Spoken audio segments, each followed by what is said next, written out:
And here we go. Oh boy. We're live with maybe as many as one viewer. Maybe even 2 viewers. Wouldn't that be astounding?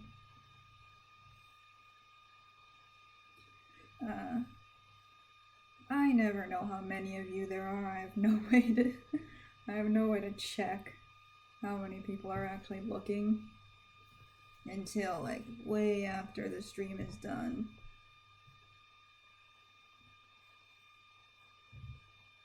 I have 4 entire viewers. Lovely.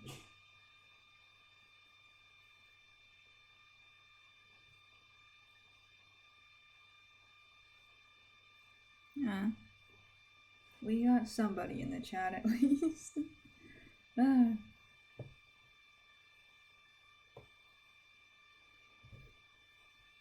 really need to set up a proper streaming schedule.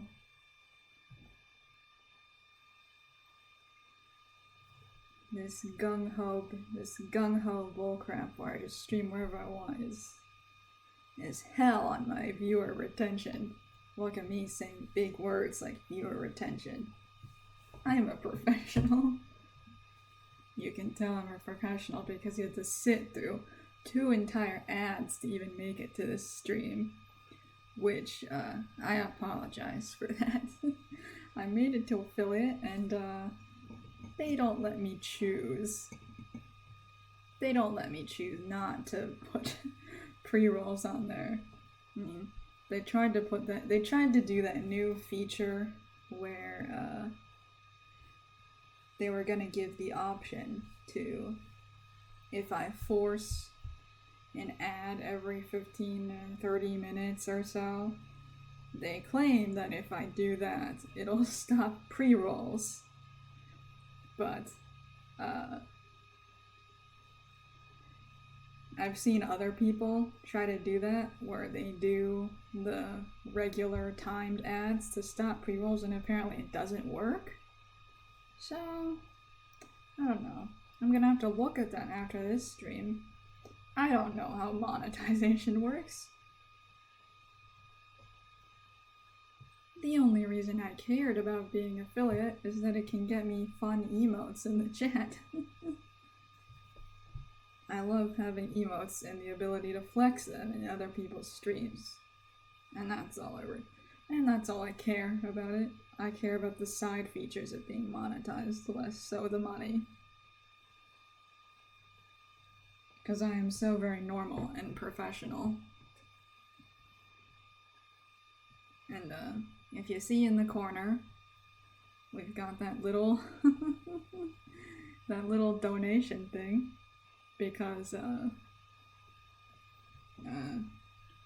who knows, maybe I'll get sniped by the deep web hitmen if I say this, but when you're affiliate, they only give you like this, they give you like peanuts of the monetization. You have to be partnered in order to get a decent cut of whatever Twitch is getting from you.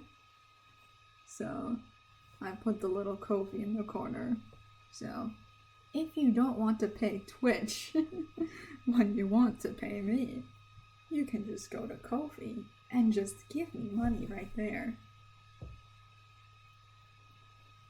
I've also, for unrelated reasons to becoming an affiliate on the Twitch.tv, finally learned that you can open commissions on Ko-fi properly instead of putting commission details on the crummy donation bar. So I finally figured that out after an insultingly long period. So now I've got little quick $5 doodles open if anyone wants to get in on that. Because if you're here watching me exist on this stream, you're probably aware that I'm slightly not a fool when it comes to drawing things.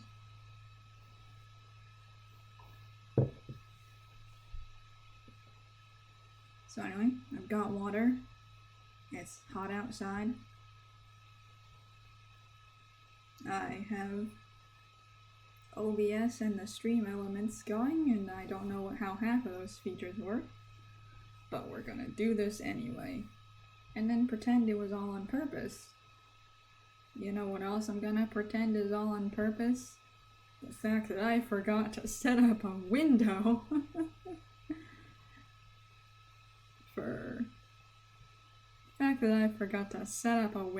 for krita, which I'm gonna fix real quick.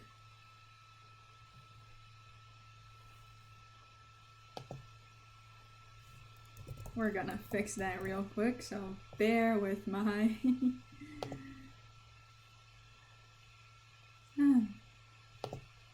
bear with me for a bit.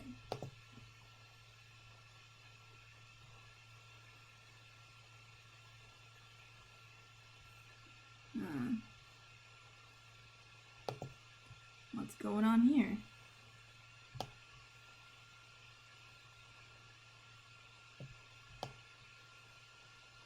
I believe I know what this is, but I'm not sure.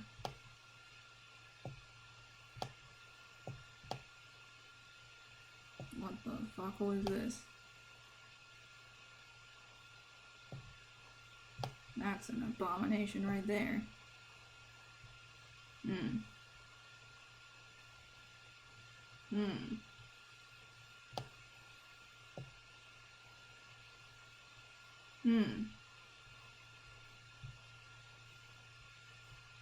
Something appears to have gone slightly wrong.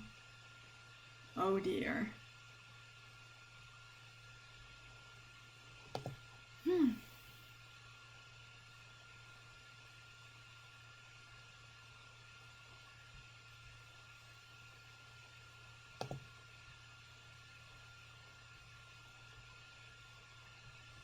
This is slightly unfortunate, isn't it?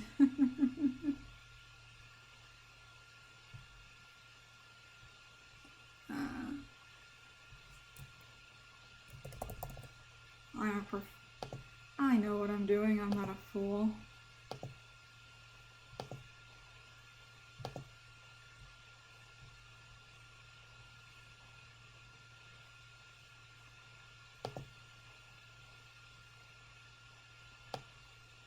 Oh dear, that didn't work at all.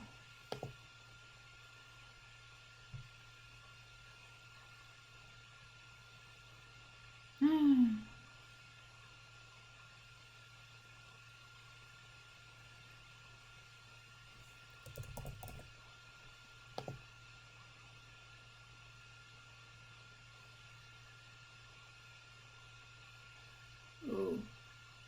Oh, that can't be good. That can't be good.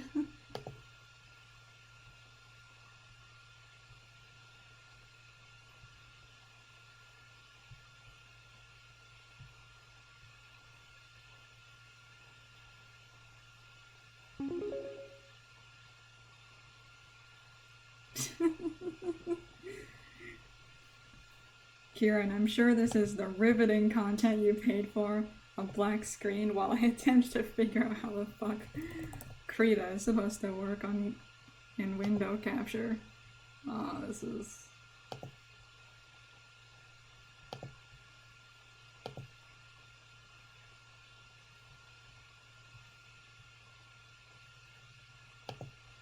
Ah, there we go. Okay. We did it, boys. I fixed it. I fixed it. I'm a professional streamer. Oh.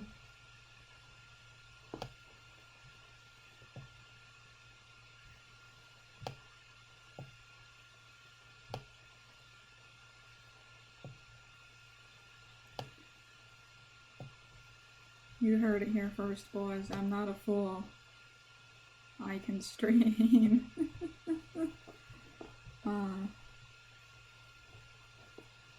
Okay, here we go.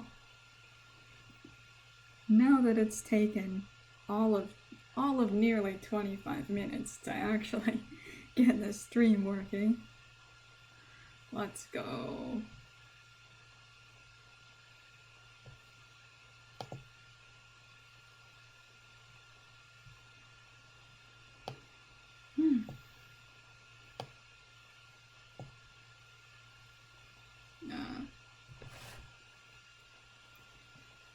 It begs the question of what do we want to draw?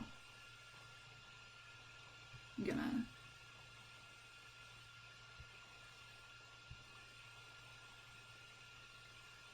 move to the corner here.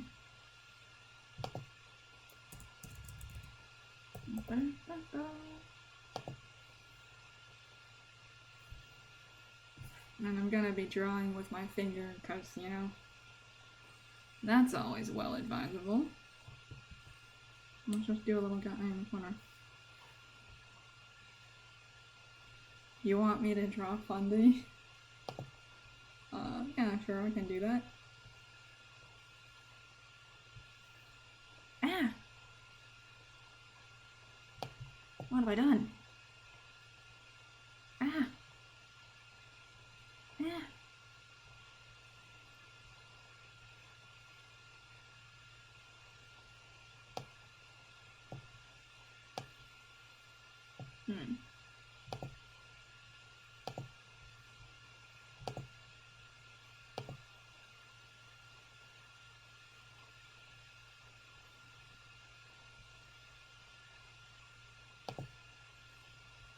Alright, brush settings. Bear with me for a bit.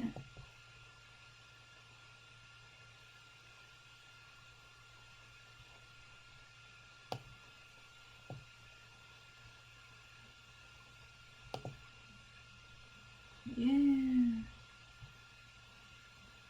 And we're gonna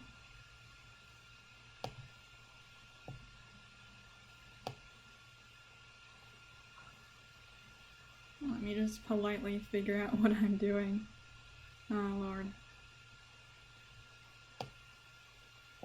Okay.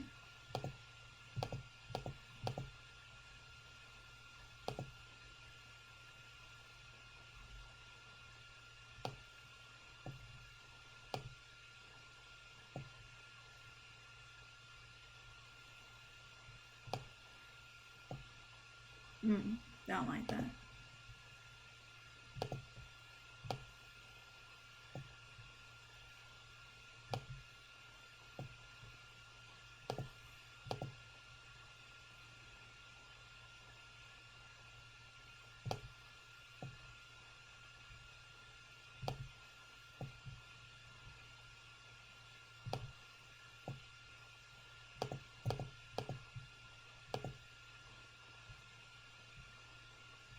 Here's my problem. I mean, I am a trained artist, but I've never used this program before. So, on God, I just do not know what the fuck I'm doing with krita whatsoever.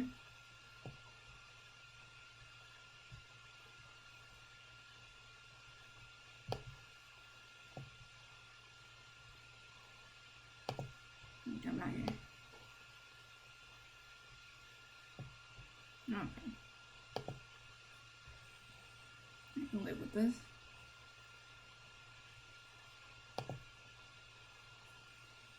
Cheer me on as I navigate this software like a baby.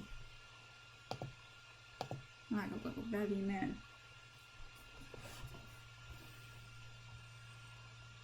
Time to draw a little sun boy. Trying to draw a little sun boy.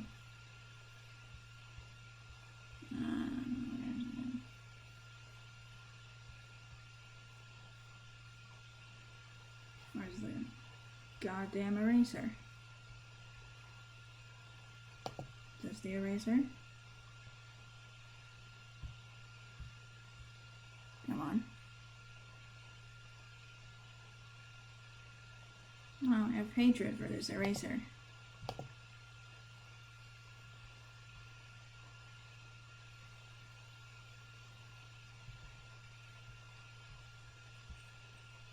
Oh, I see, that's so much easier.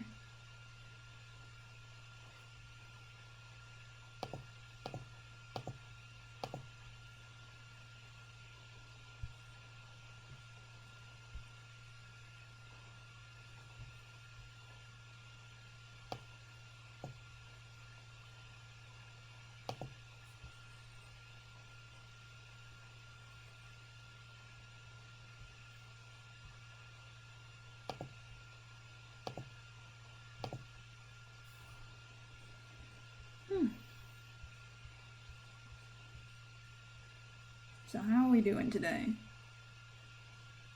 Unfortunate persons who have decided that this will be the way that you spend your hours, existent or otherwise.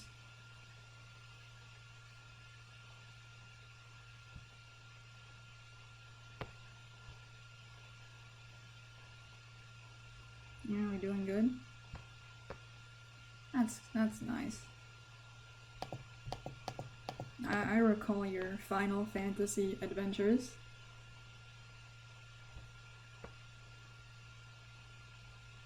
Yeah. Looking at the kind of bullshit that you have to do in Final Fantasy, I have this very sneaking suspicion that my poor computer may not be able to handle the sheer thickness of Final Fantasy's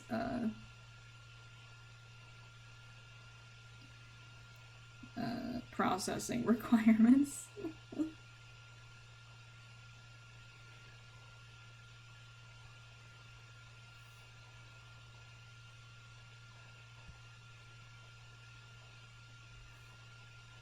Oh, whoop, whoop.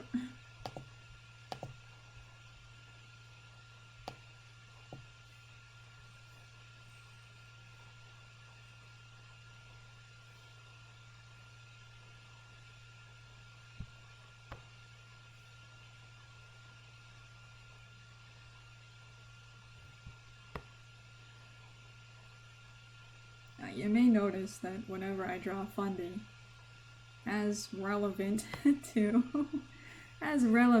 Orb, how do I select shit? I want to move this guy. Come, little man. Oh.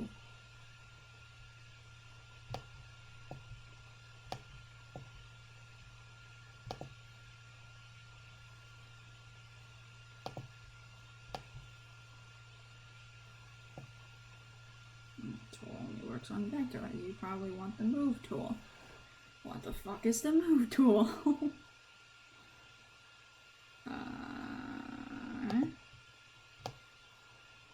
Yes.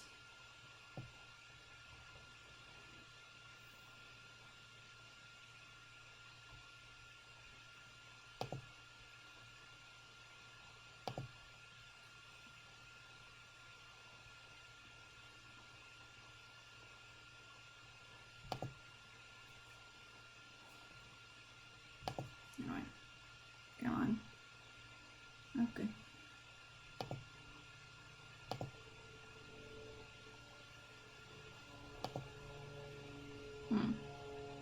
I appear to have run into a slight problem. And that problem is, how do I get rid of that thing? Oh, well, no. No, that's not what I wanted at all.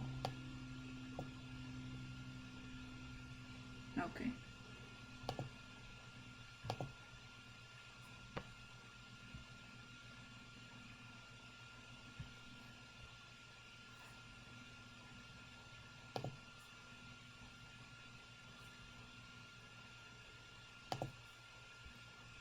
Now back to the ever important subject of this guy. If you've paid attention to the very few times that I've drawn Fundy or Sally, you will have noticed that,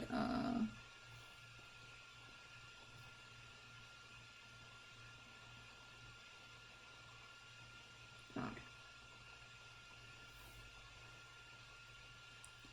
You will have noticed that I draw their ears super fucking long, and that's because, they're not foxes, they're kitsune, and kitsune are fox spirits, and every time I look at at one of those traditional Japanese drawings of kitsune, they really exaggerate how big the, how long the nose and snout is, so I just deal with that. I just deal with biblically accurate kitsune.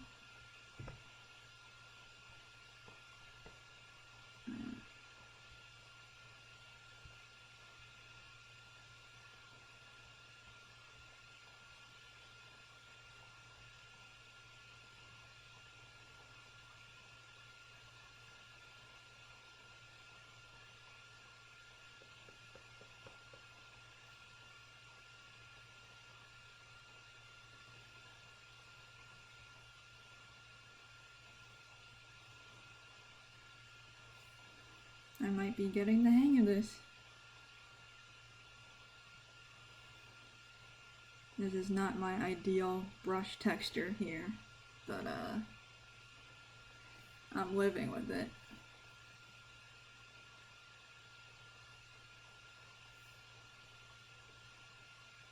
I need to find a more pencil-y and less horrific brush textures. Yeah, I do need to learn the brushies. Let's see, I want...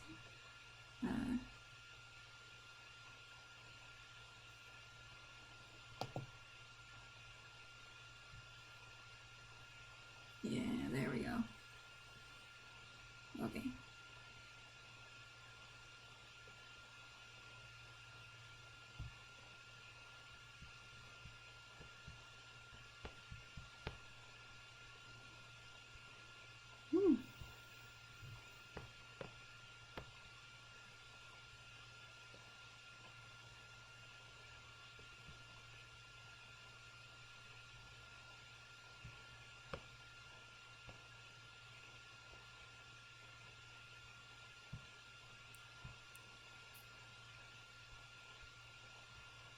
Draw us a little fundy, draw us a little fundy.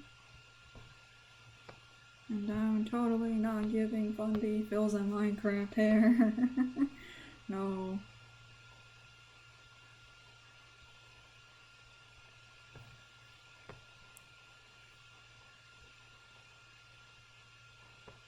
Why are you in pain and suffering?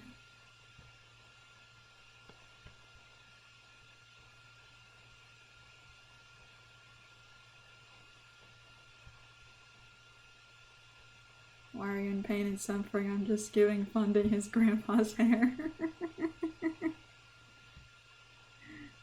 Chaos do look like the grandpapa. For he is a beloved son boy. You look like the grandpapa.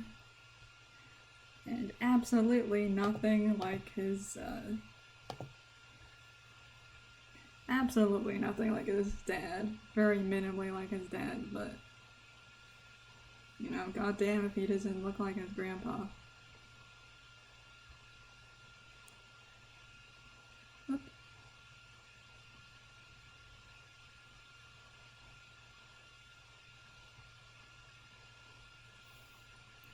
Genetics be like that sometimes.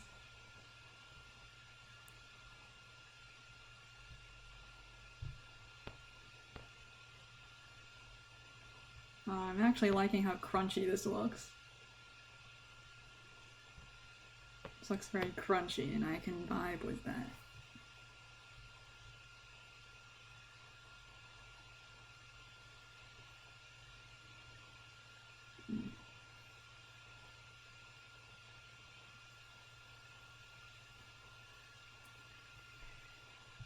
My real question is, how do I merge?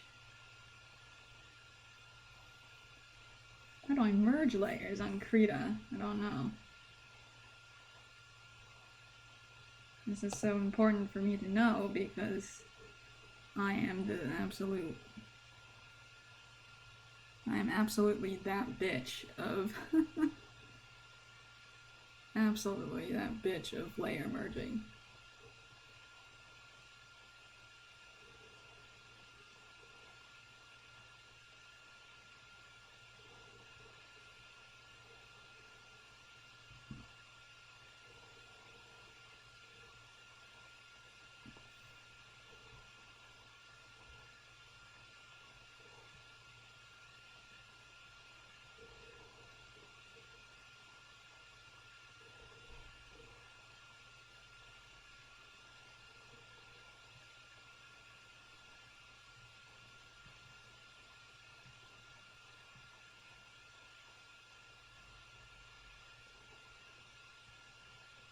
I gotta give him a little bit of awkward sideburn. He's not a baby anymore. He's got uncomfy facial hair.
No, don't do that to me, don't do that to me, don't do that to me.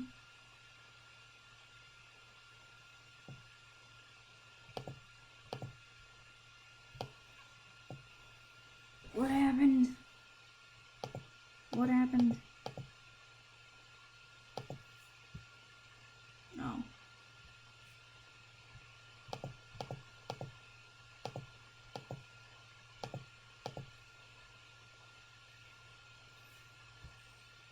Just moved to a different section of the screen without seeing. Horrific. So horrific.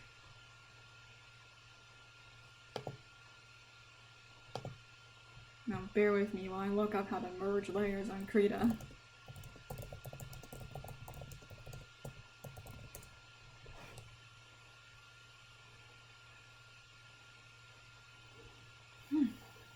Okay, it says it's Control E.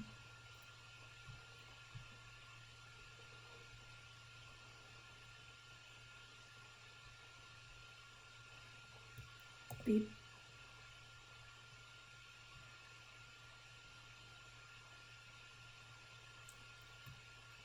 Beep.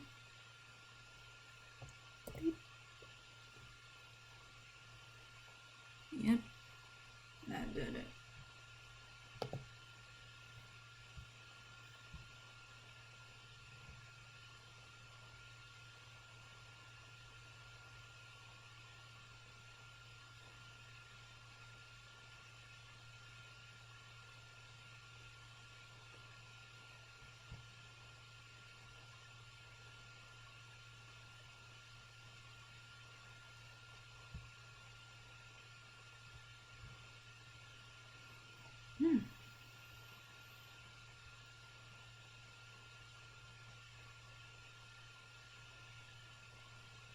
And do be a fluffy sunball.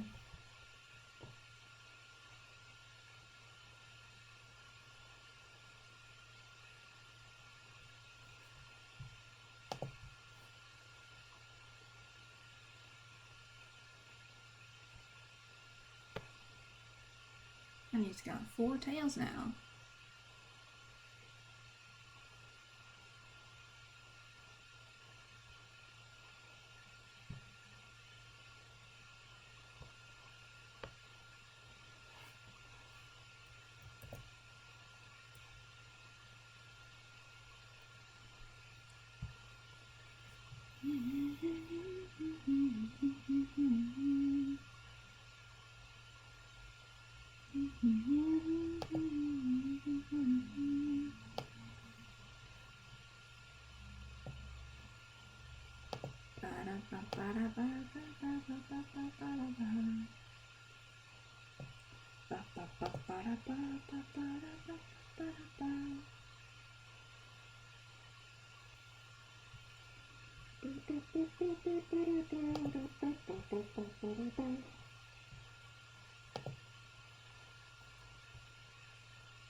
But there's one entire sun boy.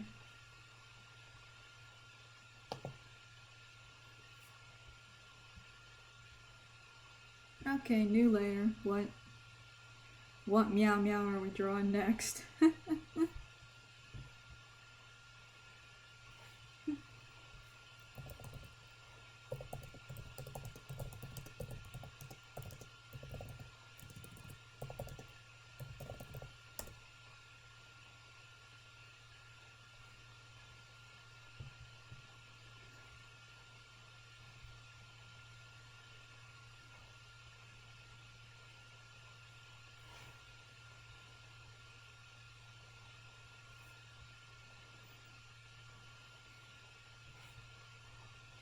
I'm gonna hop into the Discord and ask them what meow meows they want drawn.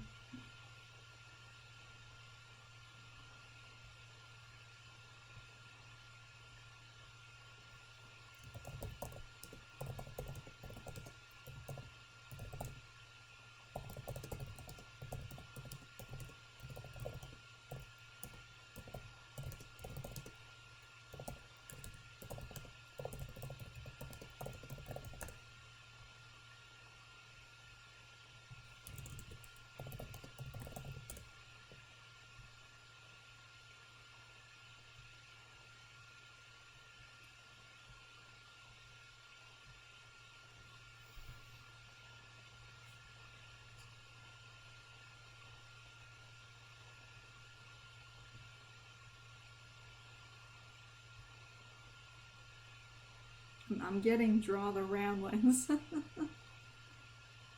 Draw the rambling gang. So,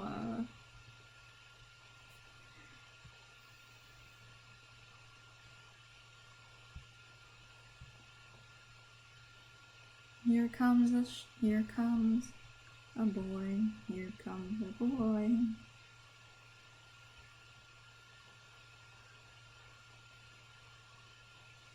Here comes the boy.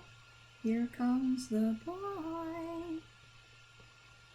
Hello, boy.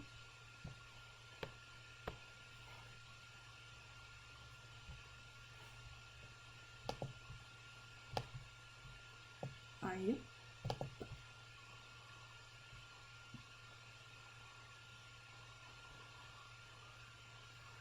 How do I rotate? How do I rotate?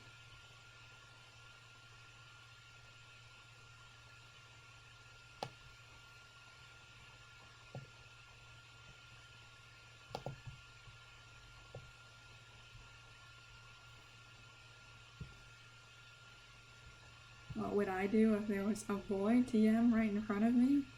IDK. Eat him. That seems like normal and appropriate behavior when a boy exists.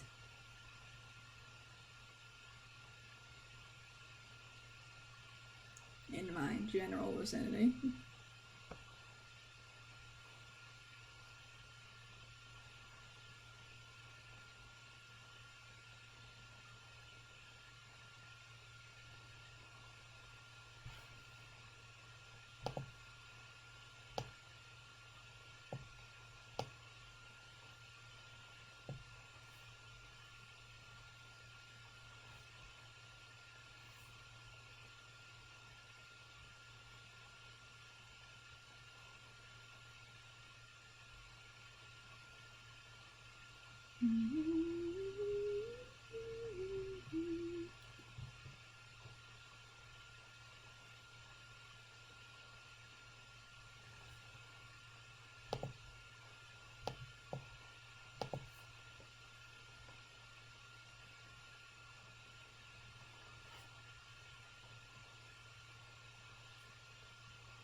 I'm doing Tubbo because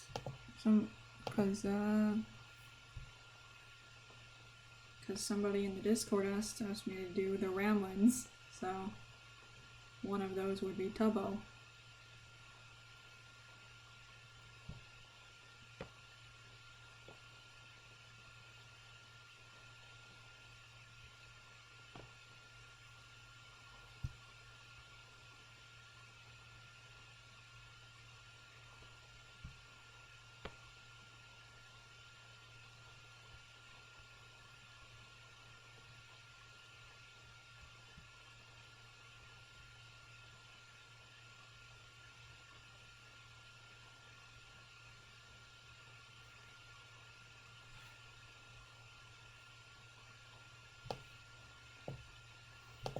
We stand feels as real adopted kid in this chat.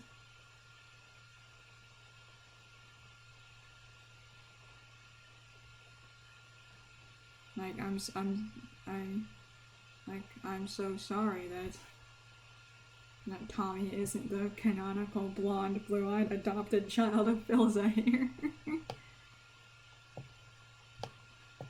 But it's just not it, Chief.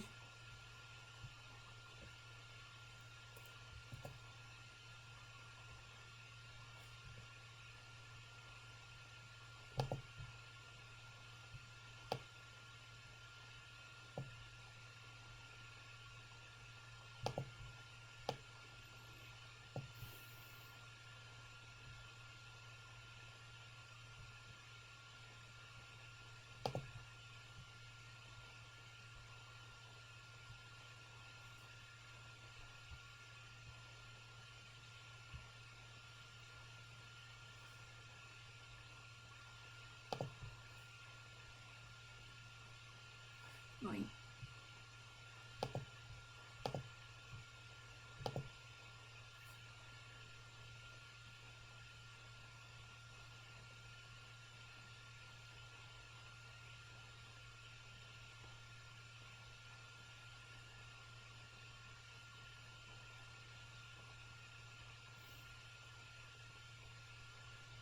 this is about where his horns are in current orc.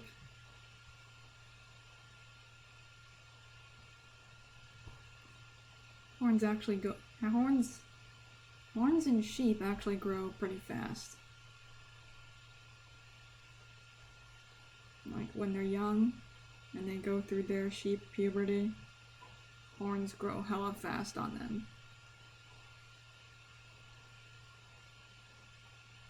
And then it like slows down when they turn to adults, so.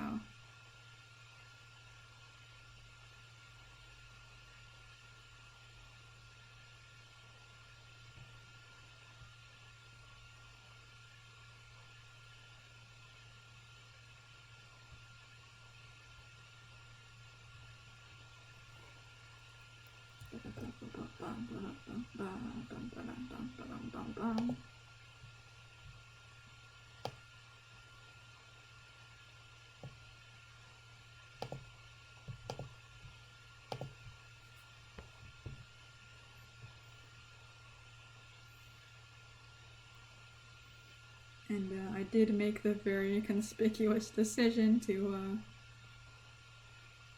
make him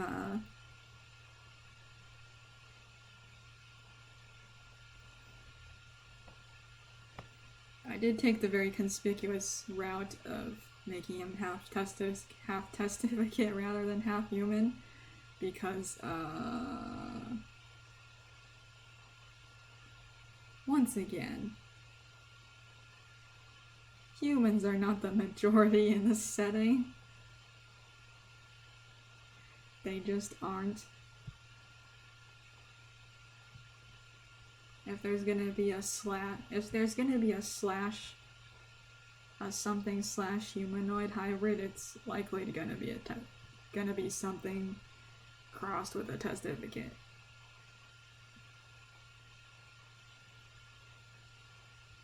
Who forgot there were humans in Orb? Tommy's right there. Please.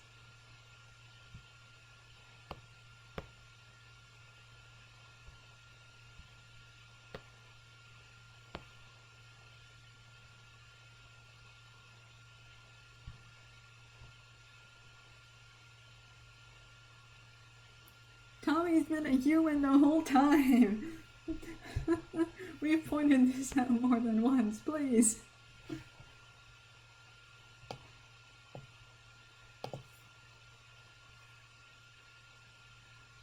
Mr. Tomothy, isn't it?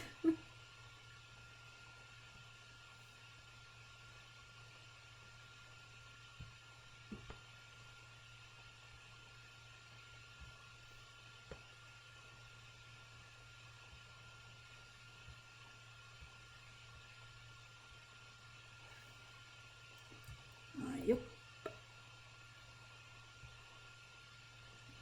in the defense of our unfortunate Twitch viewer who forgot Tommy was a whole ass human, he's not, like, he's a built different human. So you've got that going for you.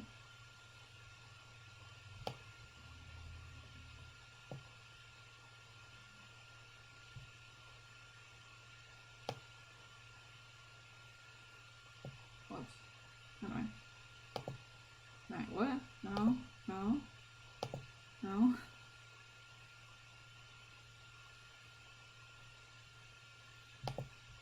Transform a layer or selection. Okay. Oh, no, that's not it, Chief.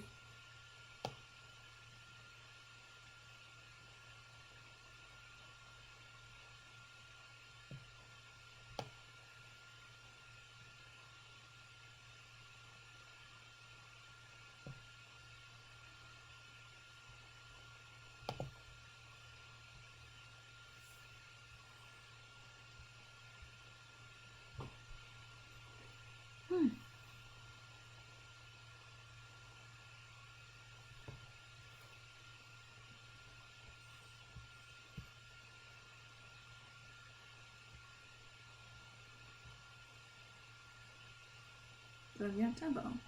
That's nice.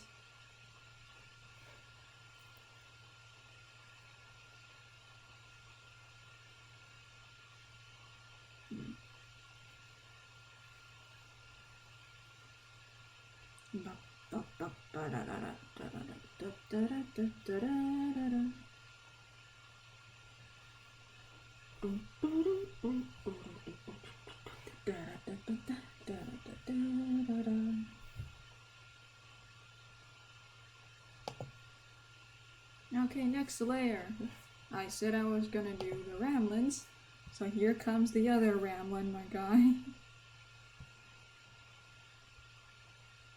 Actually, while we're at it, we might as well make this a couple's drawing and just put Quackity and Schlatt.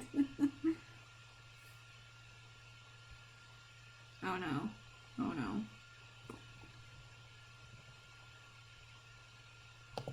Oh dear.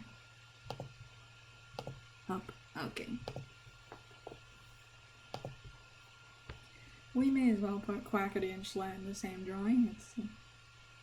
Why not? And just go to Christian year of 2021.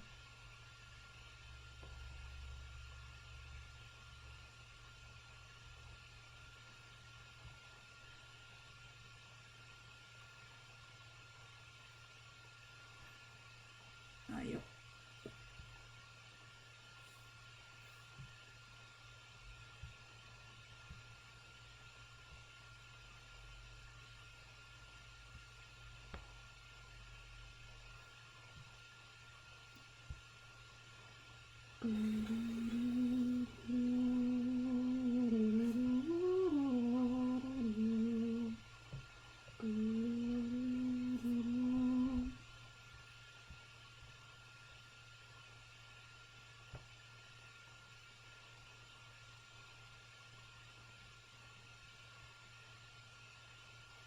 No.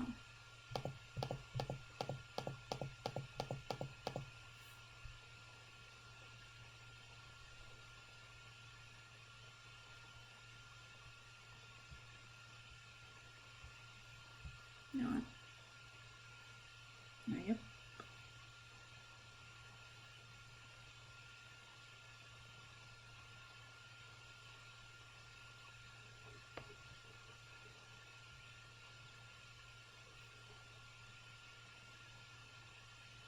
Oh, we got a crab infestation in the small man chat. That's unfortunate.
Yep.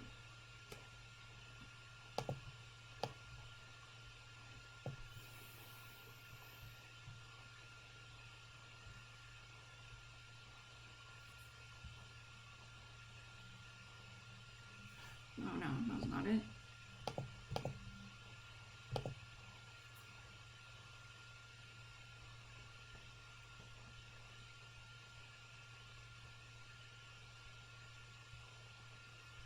And here comes Schlatt with those big fuck off horns.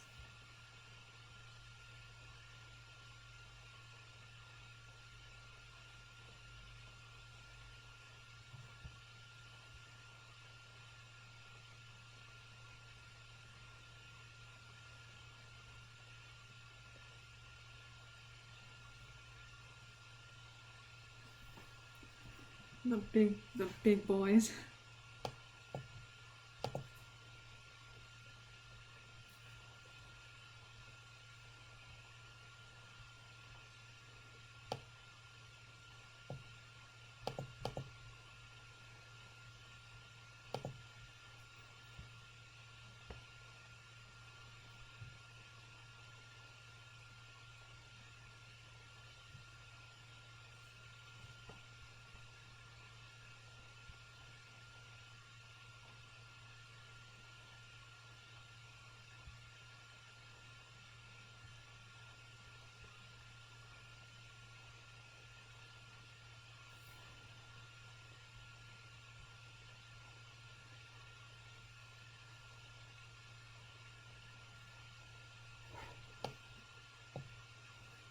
Yeah.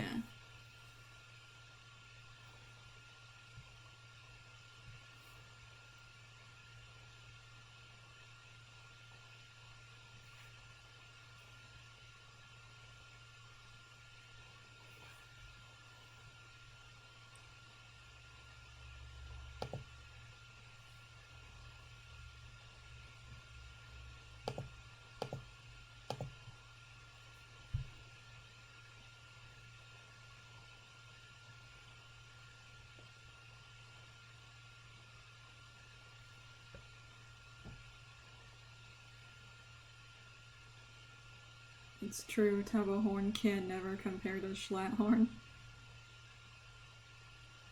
Because Schlatt is old and massive and also literally half a demon.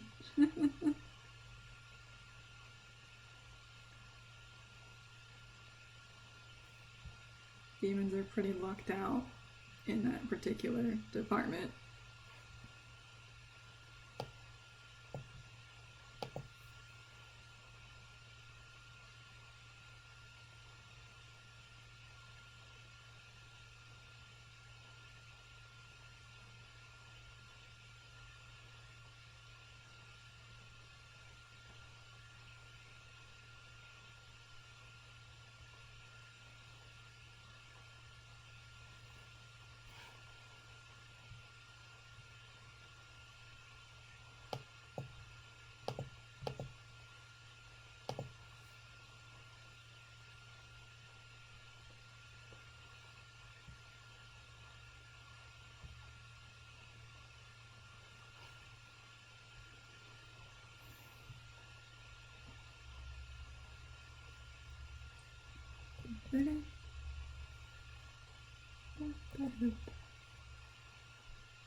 Can he hang off shopping bags from his horns?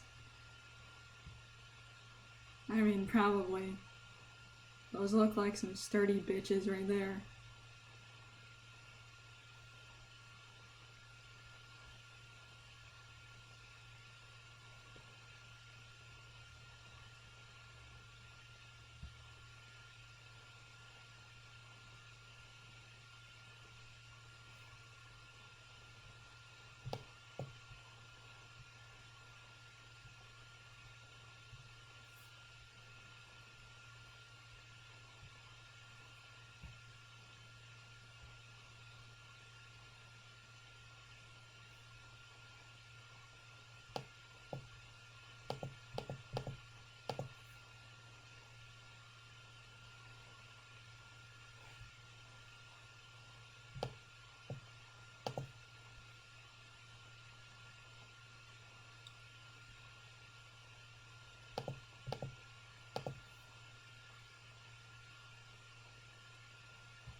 should draw Trixton. I really should.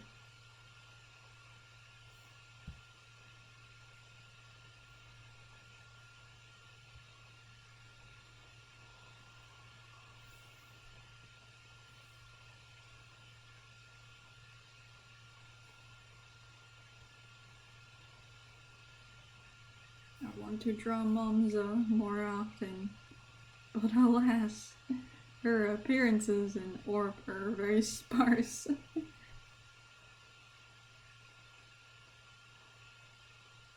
Because, like, there's not really much we can do with her on her own just because of the way her character works.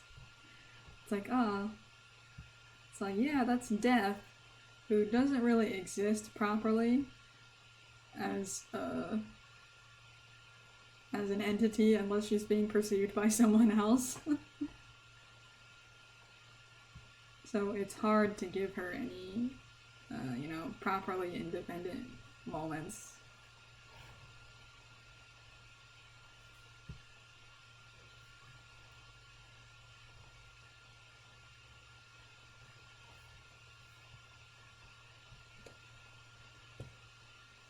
Which, we're working on it.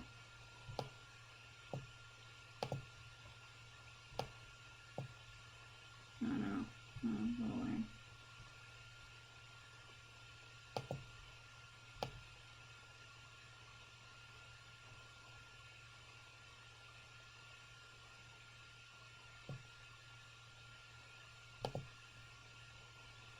But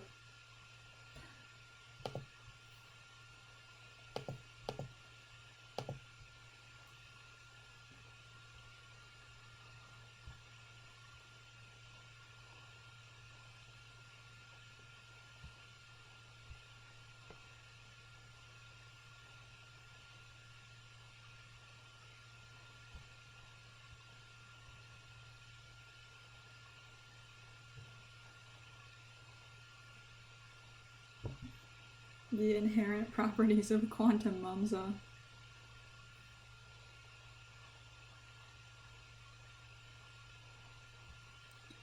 Yeah, it's like,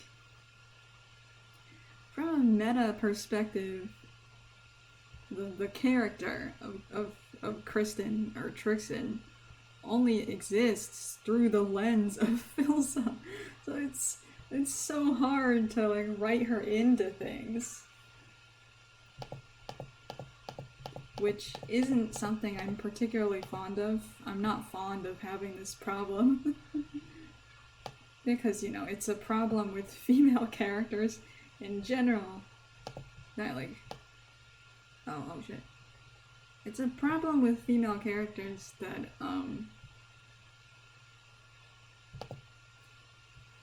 that you get this problem where if you have someone who doesn't know how the fuck to write women, you get women characters who only exist in relation to male characters, and that's not a good thing. That's not a good thing at all.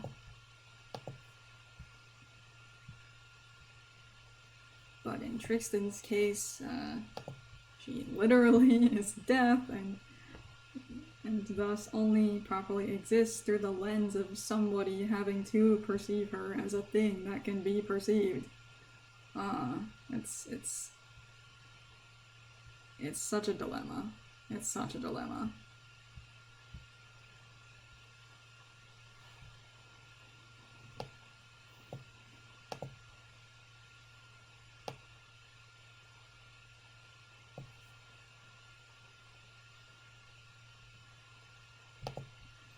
By the way, everyone watching right now, I want you to know that I'm doing all of this with my fingers.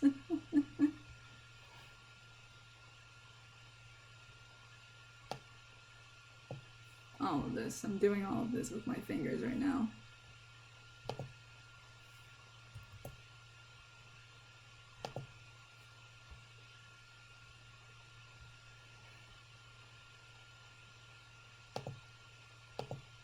Yeah, I've just always drawn with my fingers.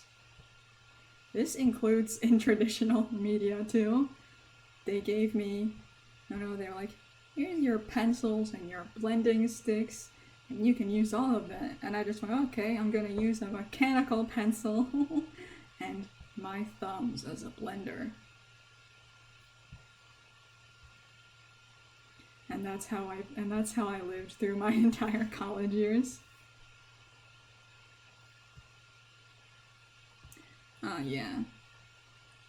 Crab, or Cake Naughty, as they're known, as they appear in this chat. Cake Naughty's got that massive good point, because here's the thing. Kristen Rosales Watson actually reads fanfiction. She actually reads the fandom stuff. So the other problem with writing C. Trixton is that out of all of the actual cast likely to encounter Orphan's Path, Kristen is maybe one of the highest chances. I'm sorry? Jay, what the fuck are you saying?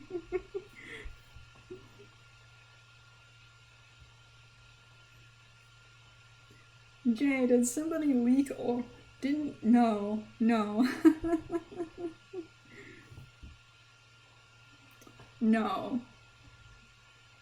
There was a dono named Skymeat that did breach Orphan's Path to Filza, but they didn't explain what Orphan's Path was. They just, so Skymeat asked if Phil had read Orphan's Path without explaining what Orphan's Path was, and he said, nope, never heard of it. So no one ever explained what Orphan's Path was, though a few people in the chat did increasingly want Phil to read Orphan's Path for a little bit. And it's like, I felt so bad. I felt so bad because I really do,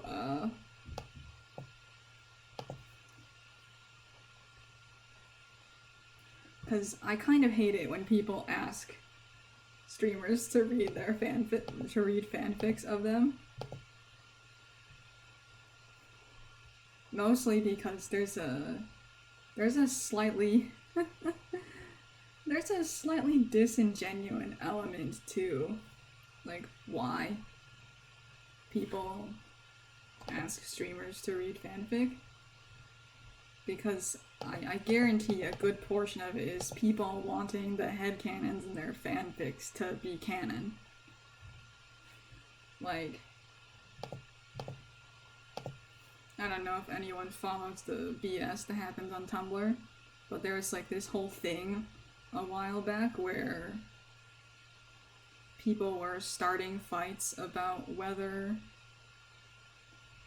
putting Phil's character in QPRs was a violation of his boundaries on the grounds that it was shipping him with someone that wasn't Mumza.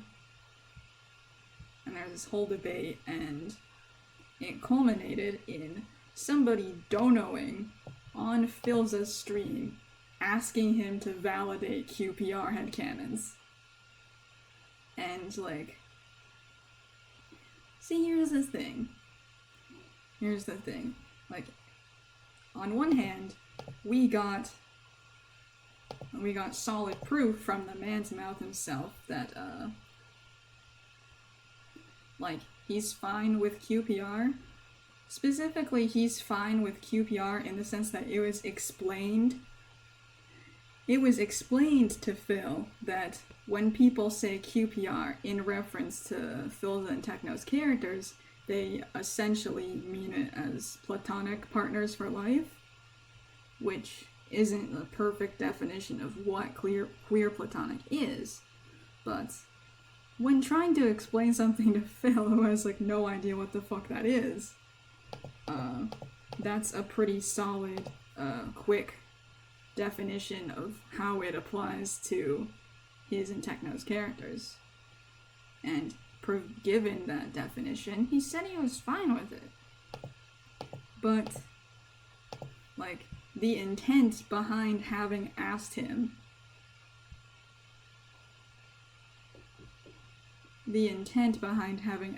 that was very,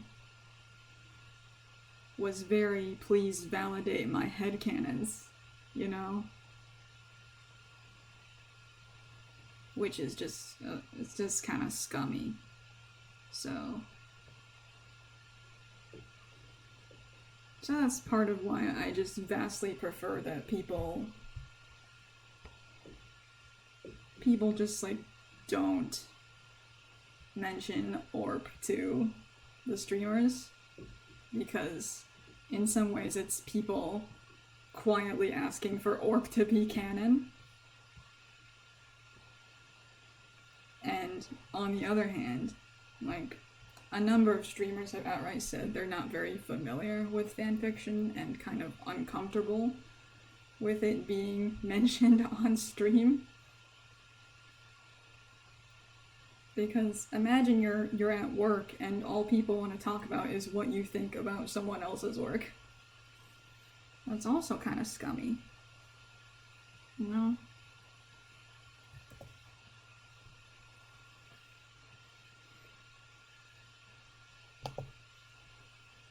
Which, I do apologize if this seems very suddenly opinionated of me.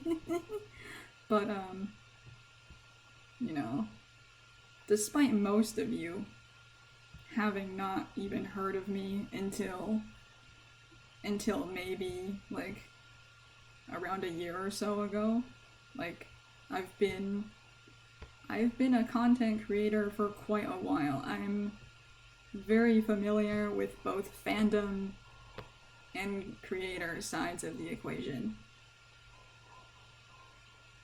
So, like, I do have very set and ready opinions about a lot of things concerning creator and fandom.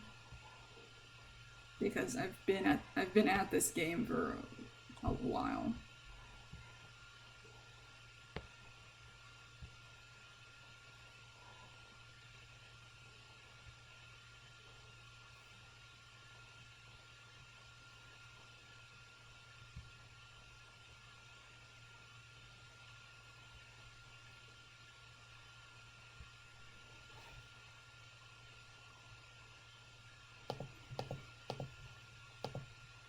It's true,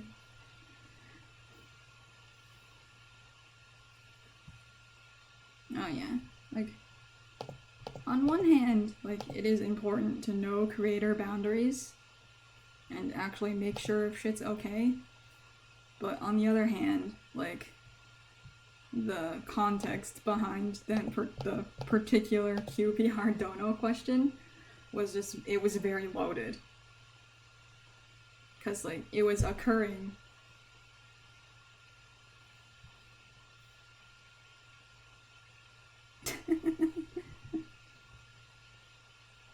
Because it was occurring during a very charged debate about QPR and boundaries. So, like, I guarantee that dono was essentially asking for ammunition. Do you understand what I mean?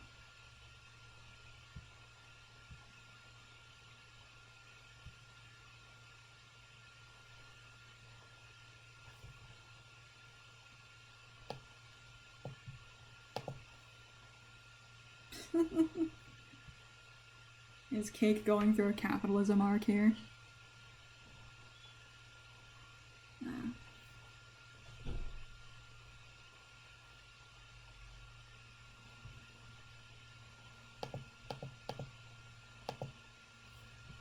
But,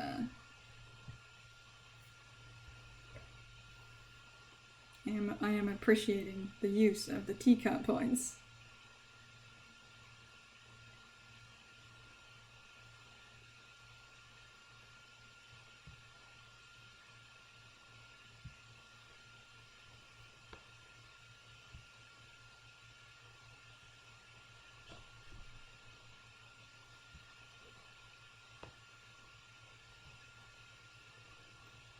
my opinion on whether or not QPR is shipping is, here's the thing. QPR, by definition, escapes most of the normal boundaries of regular platonic and regular romantic sexual, so you cannot blanket define QPR as a whole as shipping, but, like, you'd have to evaluate it on a case-by-case basis in terms of which depictions would fall under shipping. Because when content creators say they're uncomfortable with being depicted as shipped with other people, they're referring to, like, 90% of the time, like, hey, don't create works of me, like, being, like, dating or fucking around with other characters. That's what it means most of the time. So, with QPR, where many times it falls under aerospec umbrellas,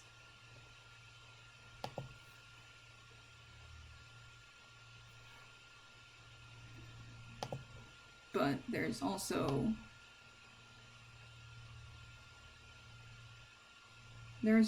like a legitimate overlap between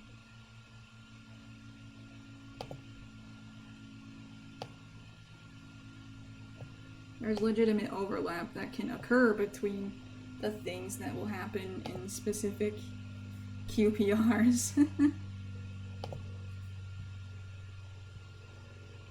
and what can be found in romantic sexual crap. So, you know, it's case by case. You can't blanket okay all QPRs or blanket ban all QPRs.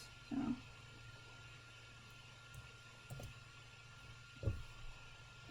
it's just fucked.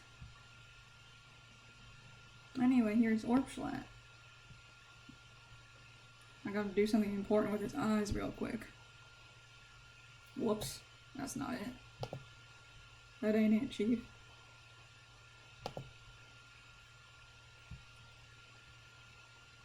Fandom is such a can of worms. Speaking of fandom,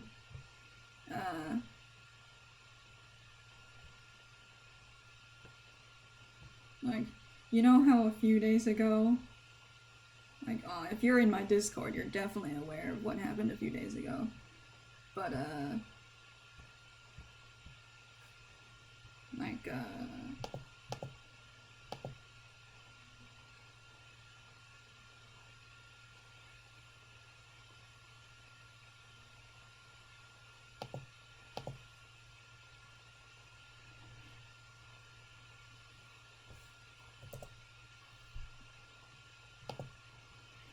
okay, back to talking again. But basically, if, like, a few days ago, Dream did that whole public tweet that was like, hey, if you're a small streamer, tell me why you should join the SMP. And I was like, aw. And that was very funny. It was very funny, and I replied to it myself. But, I don't know. I'm of the very strong opinion that that was not, like,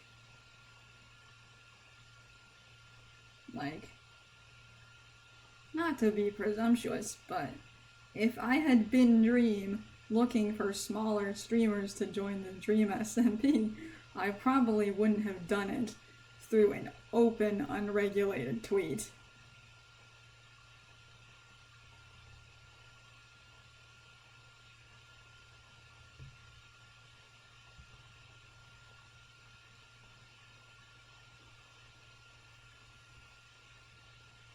Oh yeah, I've heard that being a conversation where people are like, oh, what if Dream selects a Dream stan or a DSMP stan to join the SMP? To which I will say, that's Rambo. there's already a dream stand on the Dream SMP. Ranboo. Ranboo is himself that very thing that people don't want to join the Dream SMP. Like, straight up, that's a...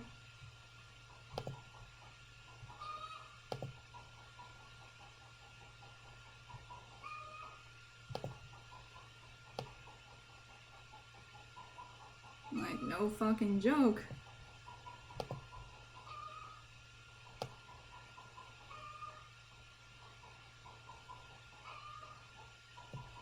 No fucking joke. Ranboo is a Dream SMP fan who got into, who like coincidentally got into the Dream SMP. So whatever.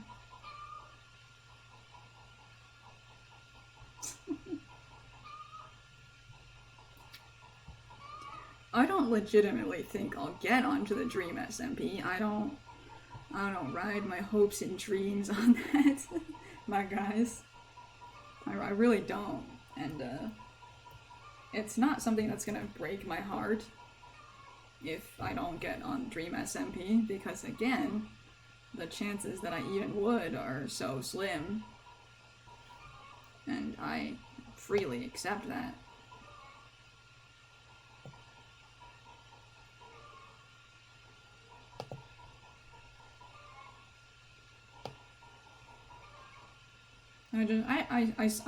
I legitimately just did it because, like, on the off chance that I did get in, it would be really, really funny if I did.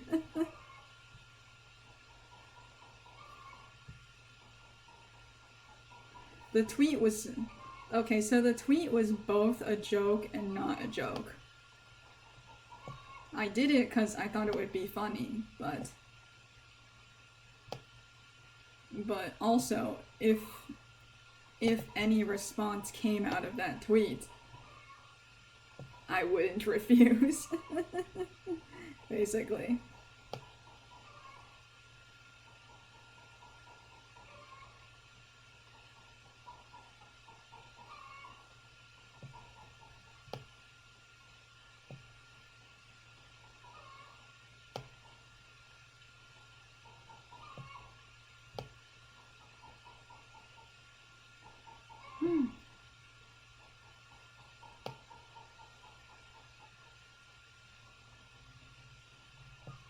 Okay.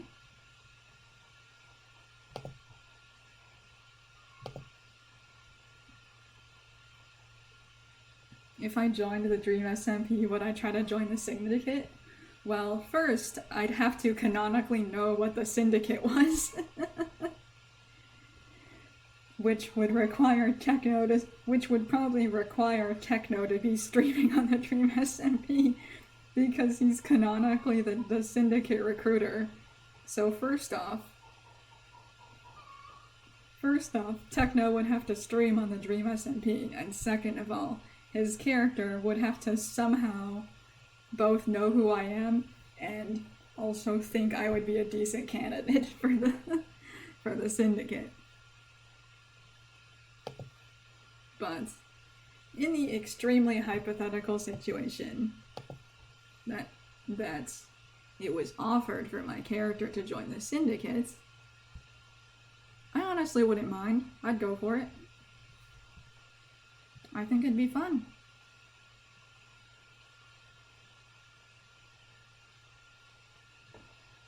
And also, I'd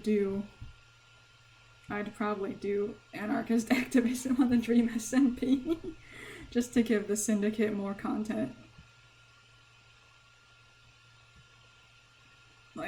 I had a whole joking plan for the extreme hypothetical that I joined the Dream SMP just because I promised that I would fistfight Wilbur Soot. First off, I would fistfight Wilbur canonically. And then I'd give him regen potions. Or a good stew. That would be my character shtick, that every time my character fought someone, they would heal them afterwards. because axolotls, when you're around, I don't know why I said it that way. Axolot. When you have a axolot in a Minecraft, I don't know why I said it I don't know why I said it the American way. I was trying to make it more obvious. When you have a axolot in Minecraft, they heal you. So my shtick would be, I would always be carrying healing potions or really good healing food all of the time. And that I would be extremely desensitized to being injured and hurt because of the axolot regeneration thing. What was I gonna do next? I was gonna do...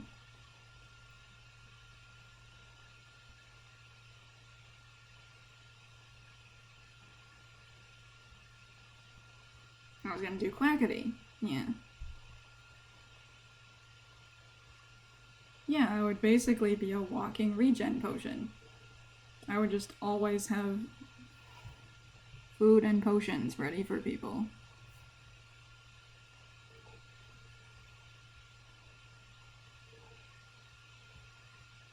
And this would be up to and including people that I was actively fighting.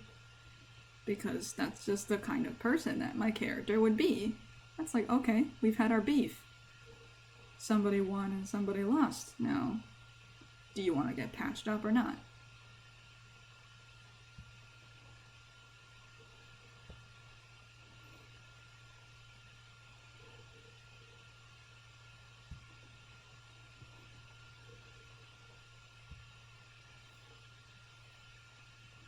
And,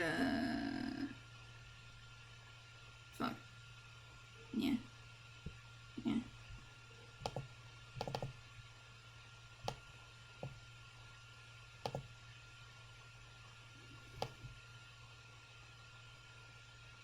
Yeah, stays in the pit kind of deal.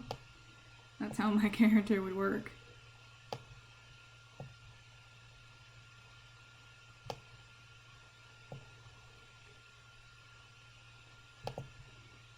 And,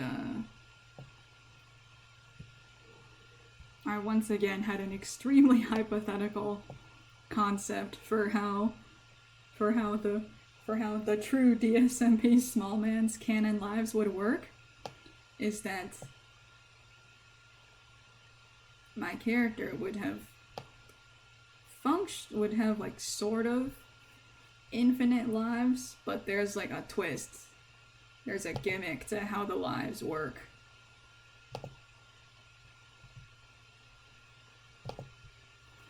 In that my character would have the 3 canon lives, but the catch is you have to kill them in very specific ways for them to actually die.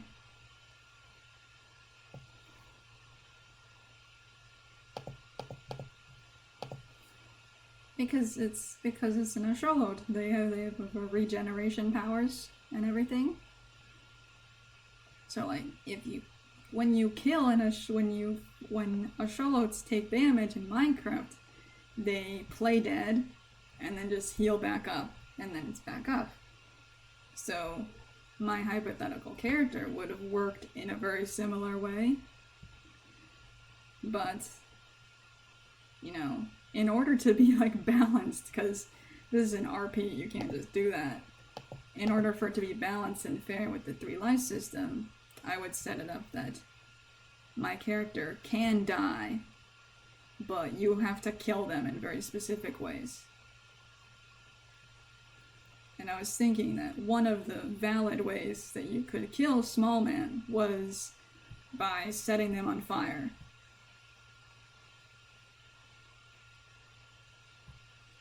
Then a fire death would be valid, because that's an amphibious creature. Fire would be such a bitch.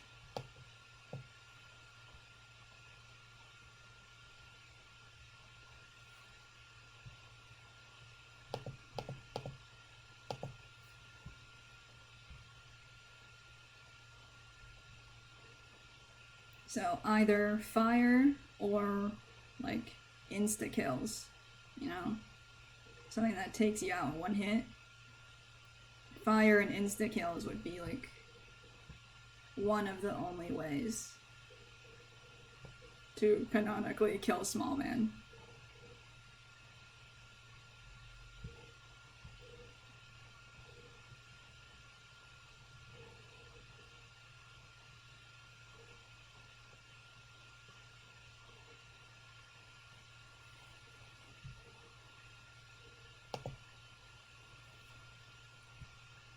And you may be thinking, wow, that's a lot of thought for an extreme hypothetical that you said you wouldn't care if it actually happened or not.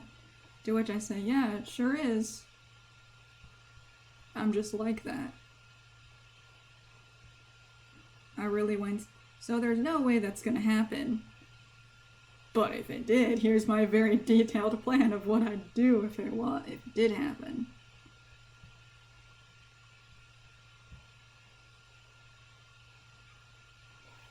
That's just the kind of unfortunate person I am.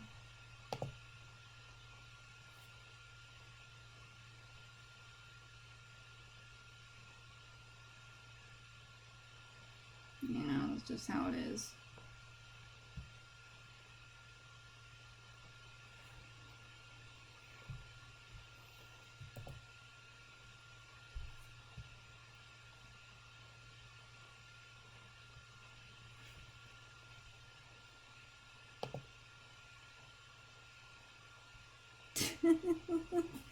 half a show half slime. Oh lordy.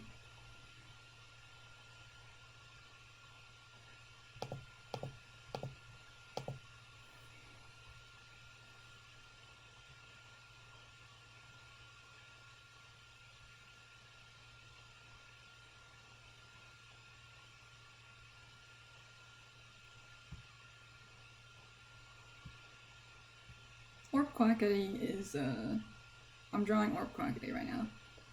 Orb Quackity is very interesting. I mean this completely neutrally. He's very interesting. Just from a mechanics perspective.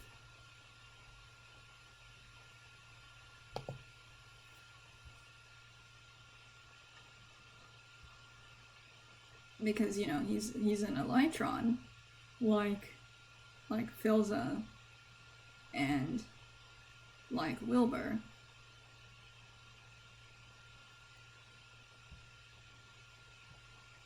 But the difference between Quackity and the Craft family Elytron is that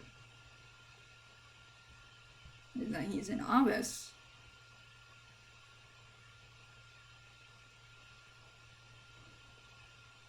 He's the anatomically modern Elytron, as opposed to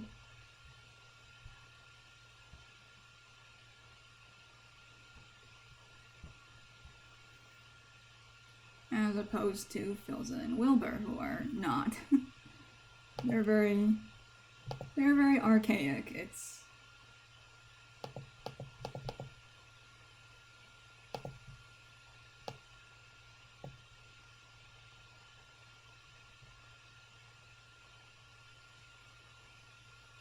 oh, well, here it is. Yeah, it's like we said in the chapter the chapter where Wilbur and Quackity first met. It's like we said that it's like the difference between a lapdog and a wolf.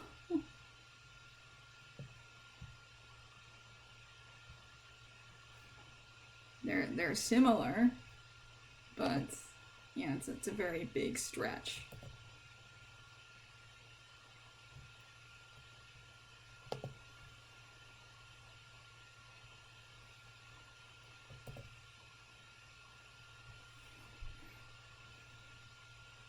Even compared to a modern Raptorus, Philza and Wilbur are still kind of odd.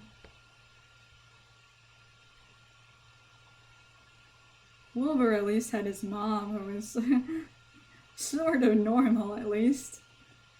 But then Philza just walked out. Philza looks like he walked out of a museum.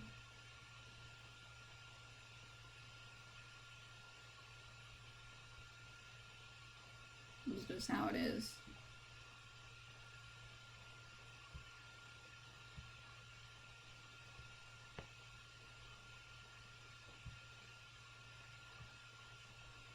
Oh, I do not like those eyebrows. That is the incorrect expression right there. Get out of here. Get out of here. Get out of here. What are you doing here? What are you doing here? What are you doing here?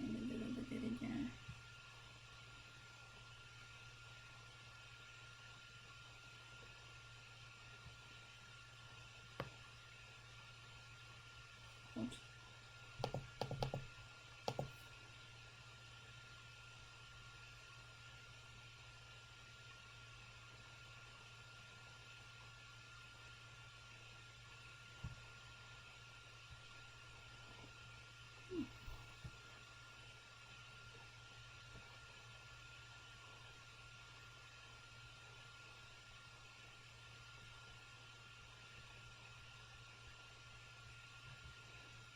Other things you may have noticed about Orb Quackity, the very odd age gap that that him and the very odd age gap that him and Schlatt have going on. That is a canon age gap. I'm sorry.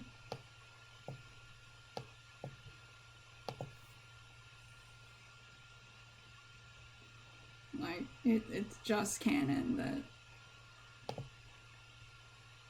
that Schlatt and Quackity's characters have this age gap going on.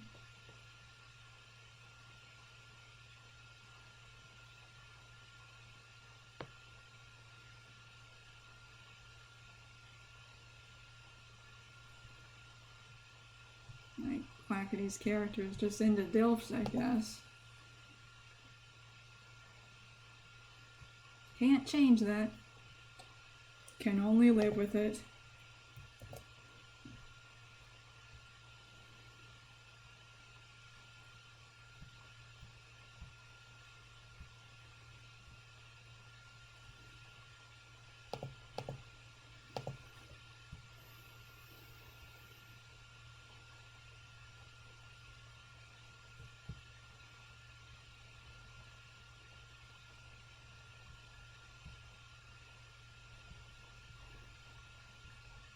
Also, yes, I will confirm that Quackity is the riot baby. Quackity is the riot baby from Where the Water Tastes Like Wine.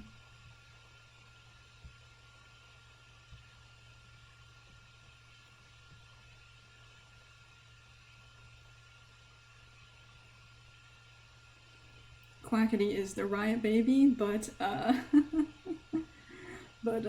neither Wilbur or Schlatt know this. And neither does Quackity, actually. So it's like, it's never going to come up in story. It's just coincidentally true.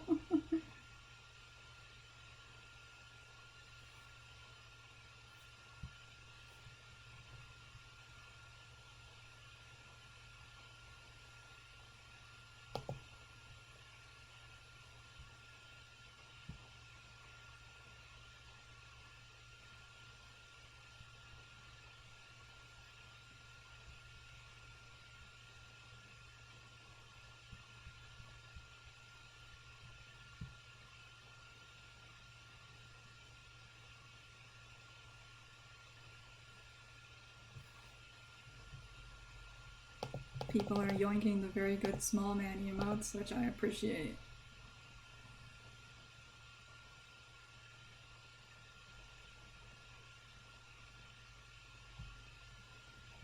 So thank you very much, smallman emo yoinkers.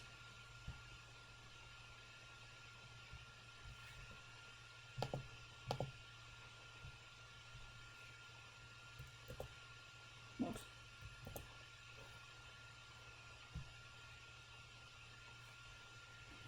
So there's Orb Quackity. Okay, let's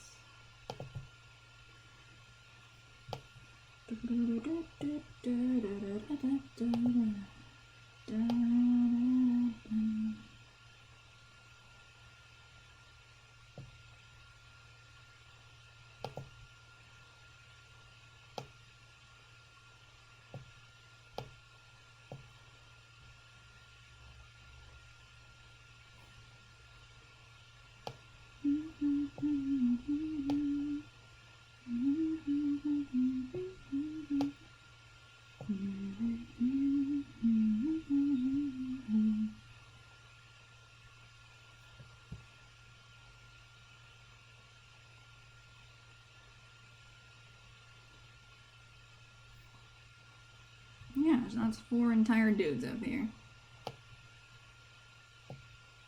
Hola, black opal.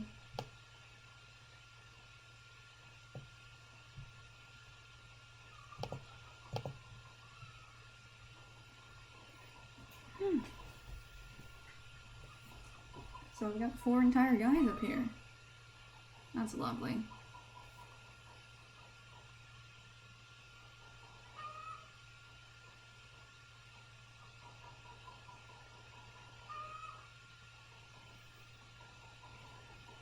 I'm checking back into Discord, and they're asking for. They're asking us to draw the obligatory Emerald Duo, which I will get to.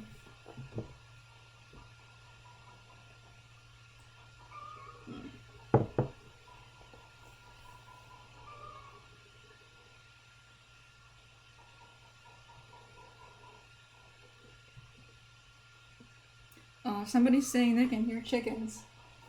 Are you people hearing chickens on my microphone right now? Because if you can hear chickens on my microphone, I'm so sorry.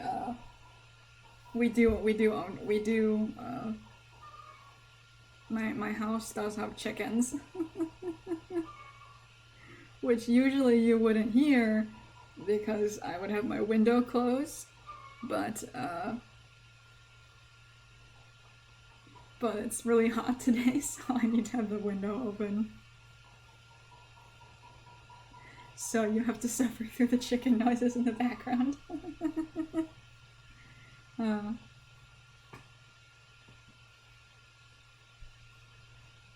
We keep them for eggs, mostly.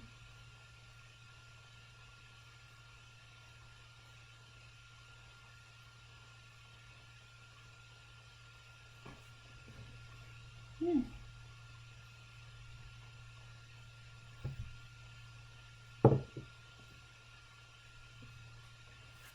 Also, since I've reminded myself just like how fucking hot it is right now.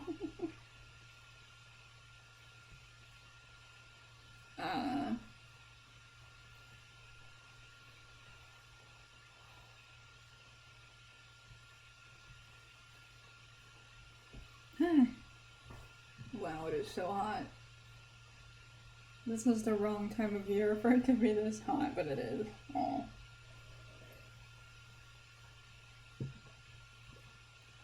The weather definitely wasn't this fucked this time of year, like the last time I lived here, which was maybe 10 or so years ago. Global warming is real. It makes the seasons get all fucked up.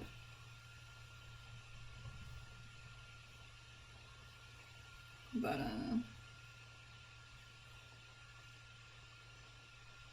what I'm gonna do is I'm gonna go back to the starting screen real quick so I can grab, like, a little snack. And then you can, all the viewers here, however many of you there are, you can also exploit this opportunity to grab your own snack. So, we're gonna call this the snackity break. Woo!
And we're back. We're back with me and my sip and my fucknormous fan.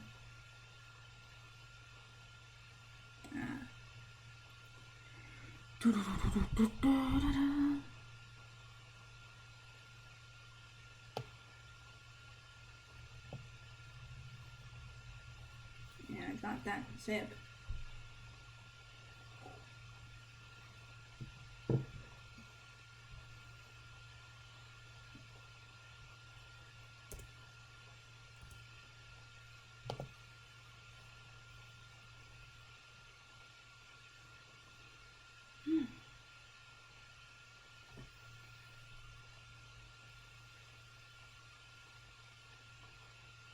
Got that good sip. And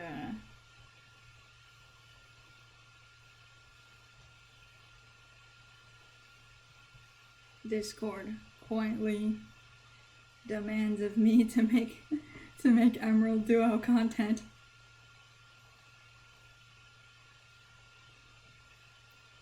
So politely.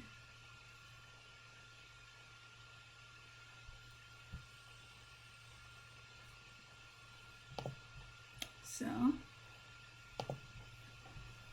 let's get in on that.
I keep on drawing Orxa.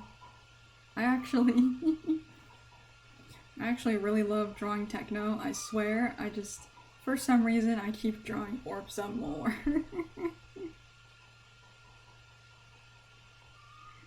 They're both very good shapes.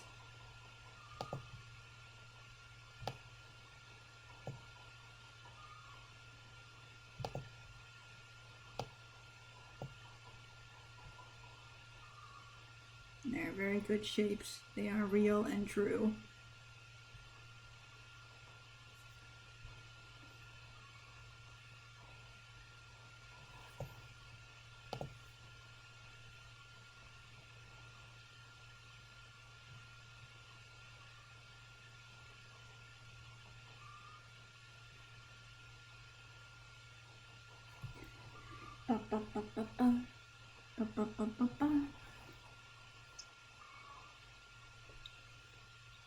I'm hearing claims that the stream's froze. So like a normal person, I'm gonna check on my own stream. And see how it's doing. Oh, okay.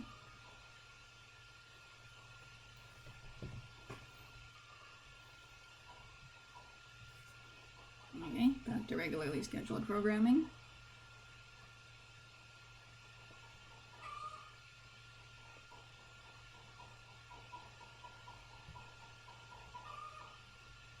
I want y'all to know that despite Orphan's Path being so frighteningly canon compliant,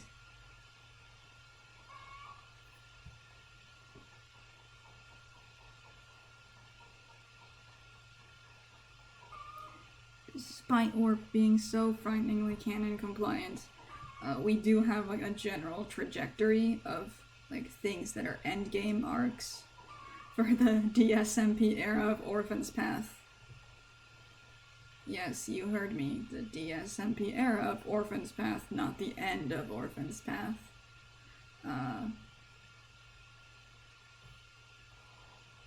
Orphan's Path will go beyond the DSMP canon era.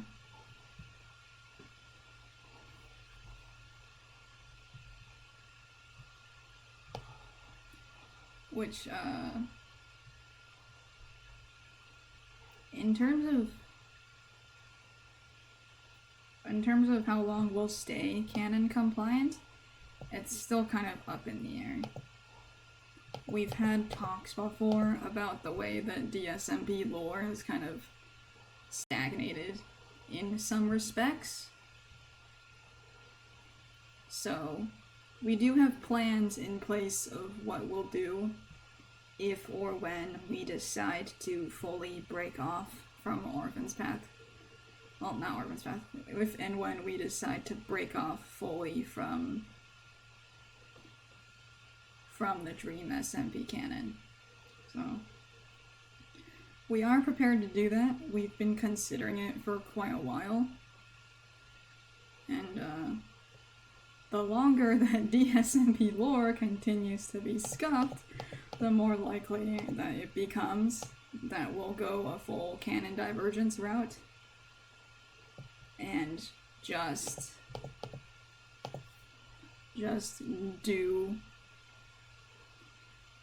do whatever we want with some mild looking back at whatever DSMP canon will be doing at that time.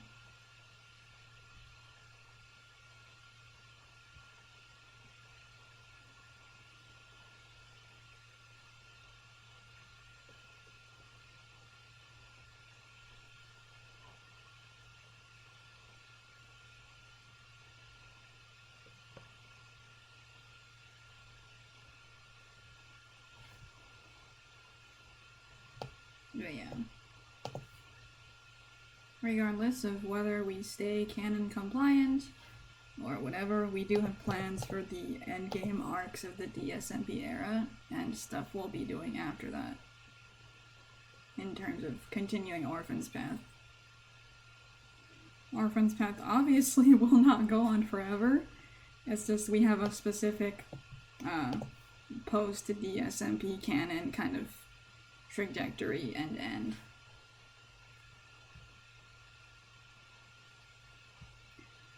Orphan's Path will actually have a sequel series if things are still like okay series wise by then.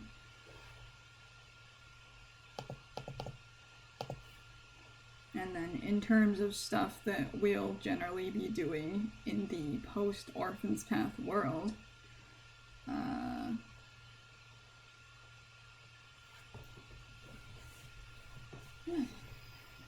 stuff we'll be doing in the post-Orphan's Path world. Well, I'll still be streaming. That's definitely something I'll still be doing. I'll still be streaming, and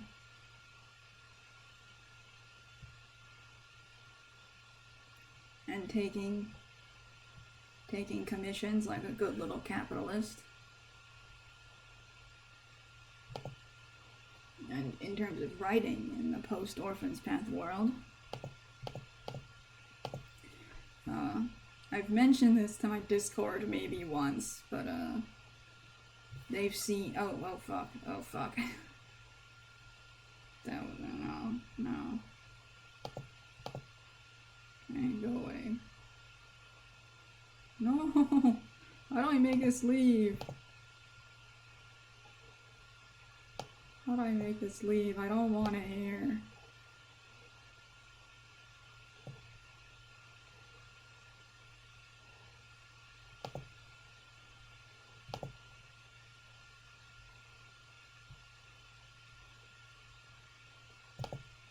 No.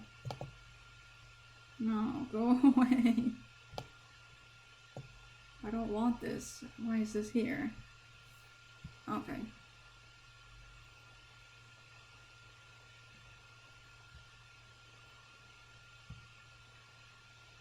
Listen, this is my first time using Krita. I'm completely unfamiliar with the program. Just as a whole.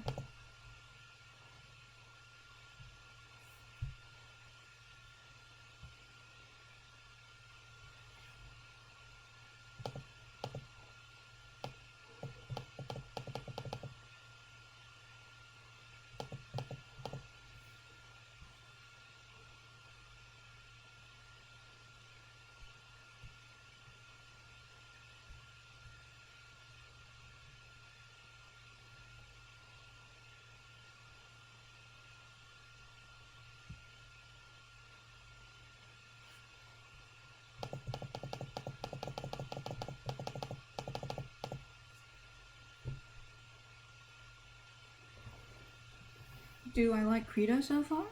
I mean, I'm doing okay with it. I'm not doing the best at it, but I am doing okay at it.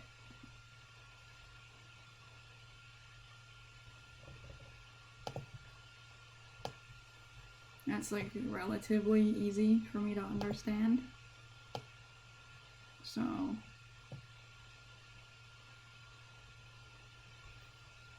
I would be okay with continuing to use Krita.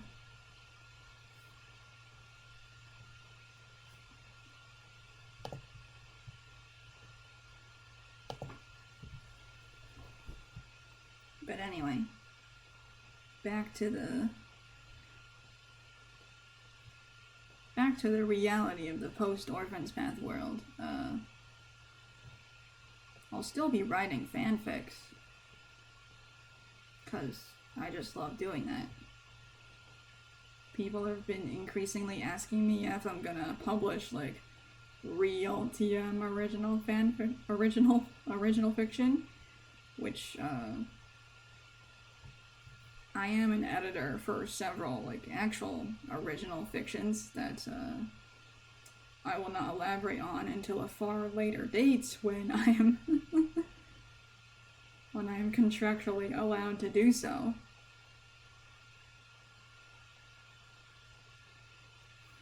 And I have Hive-Ho. Hive-Ho is still going. For those of you that are following Hive-Ho, I'm sorry that Hive-Ho slipped on the updates. We just kind of like, we ran out of asks a little bit in the Hive-Ho blog queue. So I'm like drafting a few original posts for Hive-Ho. But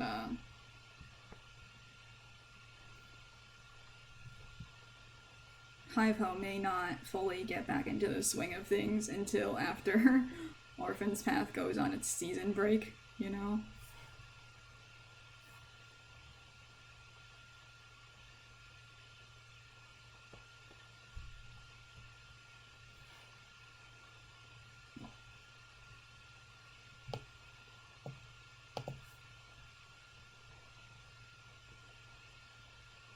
So, although Hive-Ho, in terms of the overall how long it's been going, it's kind of in the halfway point right now.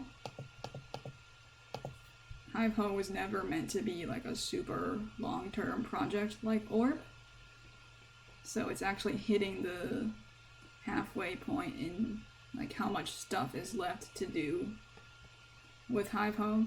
It's running out of time narrative-wise, so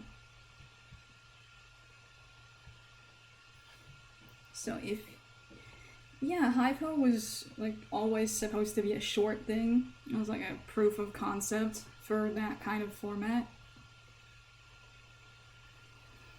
So it was never going to be a very long-lasting thing. So it is right now at around the halfway point.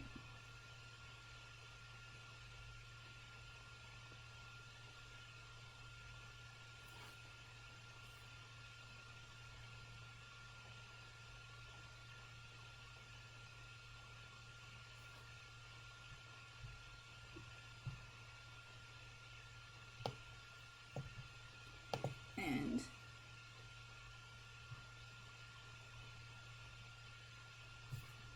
so discounting discounting current projects and their status. I've mentioned this to the Discord before, but in terms of non-fanfic related work, I do want to work on an English translation of this really old Chinese classical book called The Journey to the West, because it is one of my favorite pieces of Chinese literature. I grew up with it, and there aren't really many accessible English adaptations of it. There's been translations, but no proper adaptations. Do you know what I mean in the difference between a translation and an adaptation? Like, a translation just basically does a word for word, this word meant this word thing, but an adaptation will, like, take the contexts and the metaphors and properly move them into the context of the new language, which is what I want to do with The Journey to the West.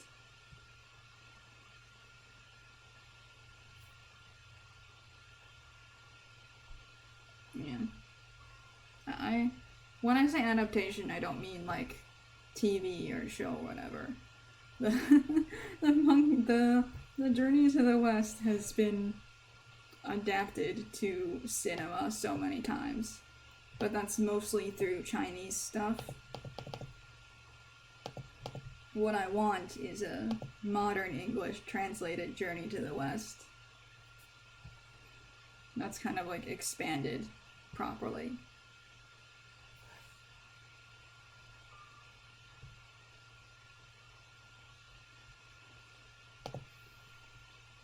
Which would be a very long-term project that would require me to like get my hands on like one of the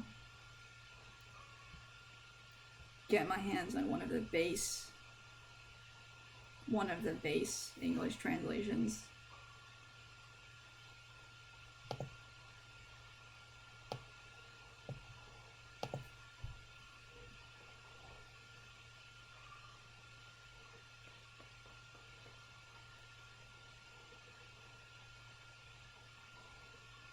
And it would be an illustrated adaptation, so that would be fun.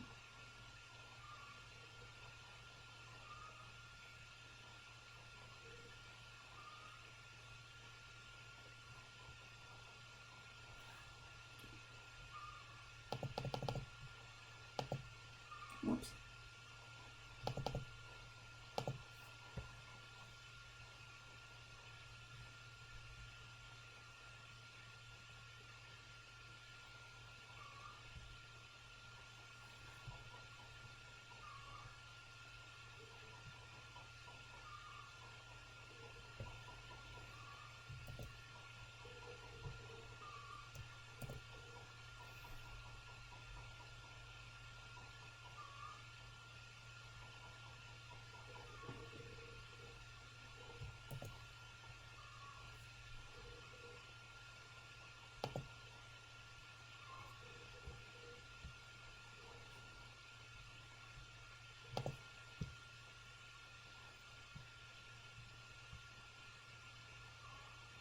In terms of art stuff I might be doing in the future, I just don't know. Like, there was a point where I really wanted to do comics. I really wanted to do web comics at some point, but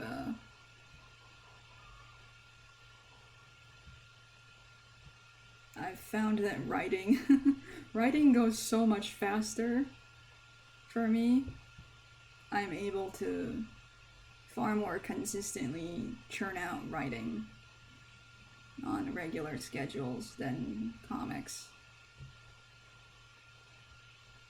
Like, I can draw, but comics are like all the work that goes into comics. Like, you do not know. You do not know the work that goes into just like one page of a comic. It's genuinely, I salute anyone that makes the commitment to do comics. Like,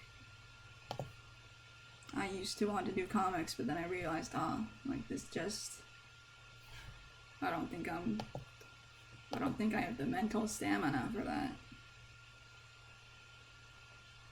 Maybe one day, but like, oof, that is not in my power for today, my guy.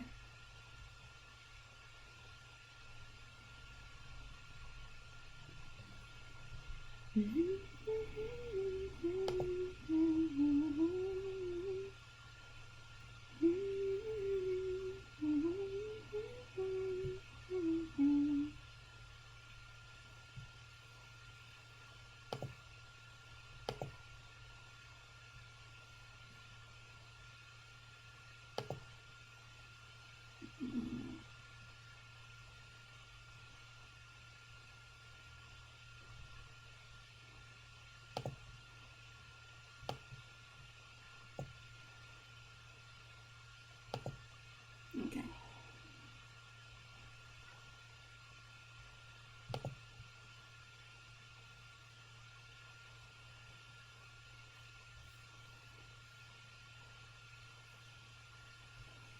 Now, how do I fucking,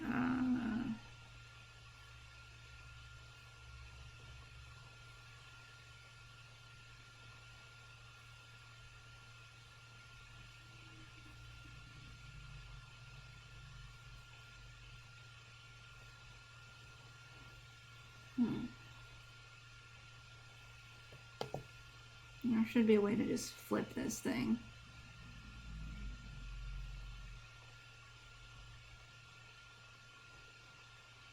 Let me look up how to flip images in Krita. I'm a professional, I swear.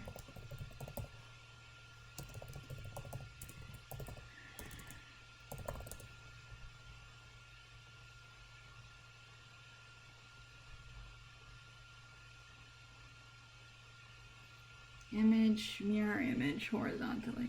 Okay.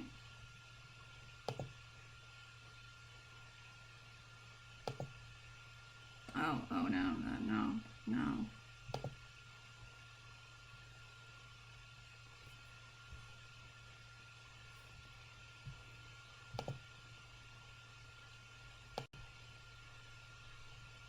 Nope.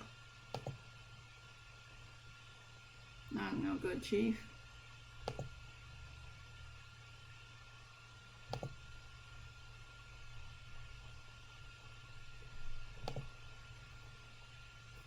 Okay, I'm giving up on that. Giving up on those spicy shortcuts.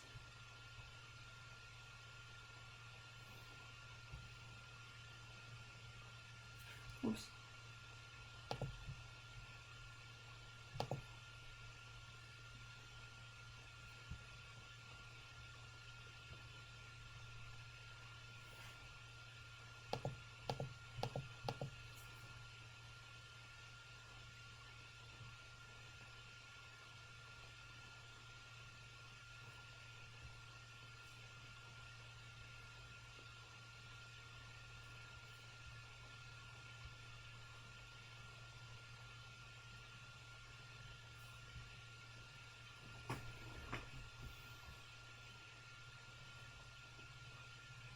I'm just gonna continue drawing this old man.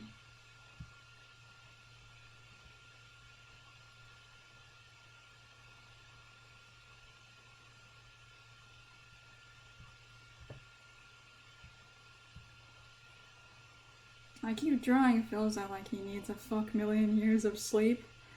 And you know what? Maybe he does. Maybe he does. This man is tired.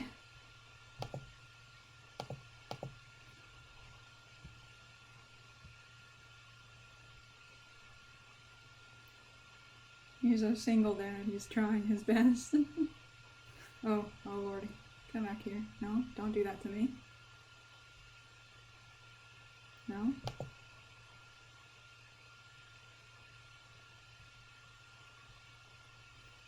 Oh dear.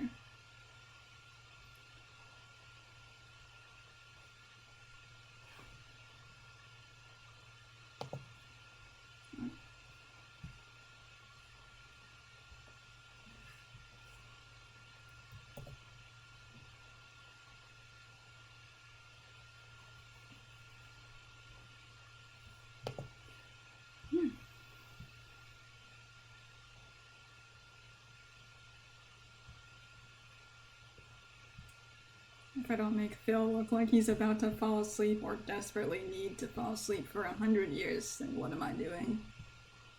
Something wrong, clearly.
Okay, you gotta fucking...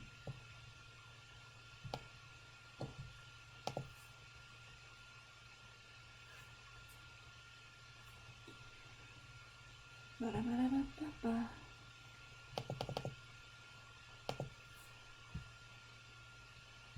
Mouth, there's such hell to do.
There he is. We found him. We found the old man.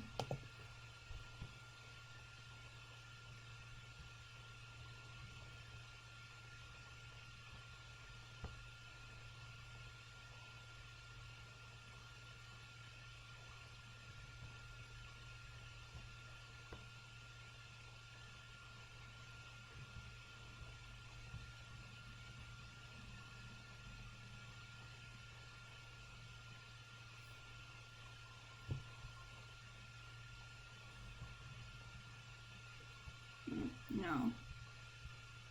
We lost him.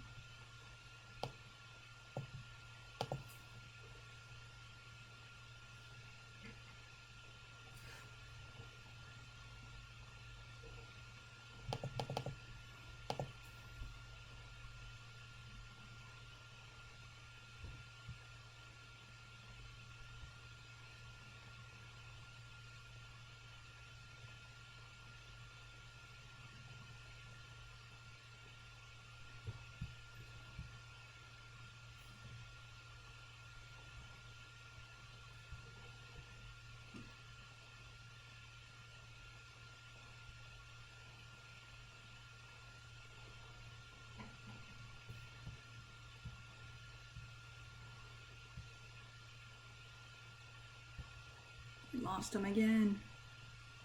We lost him again.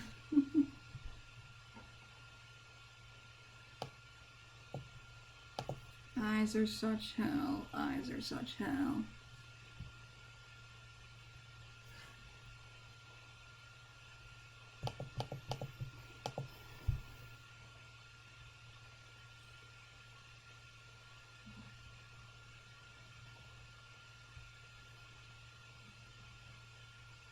Twinkle, twinkle, fucking why can't I draw the other eye?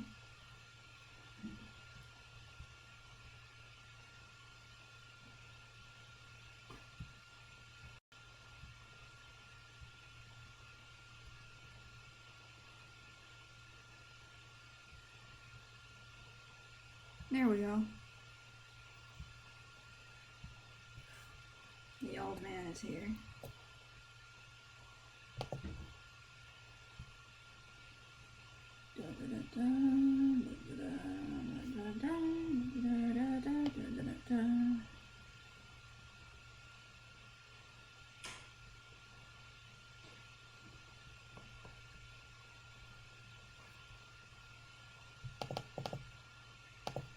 And now we're gonna throw the hat, because, you know, clearly that's 90% of his personality here.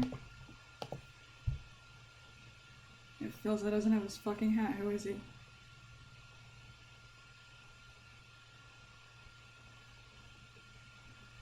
If he is a hatless Philza, is he a Philza at all?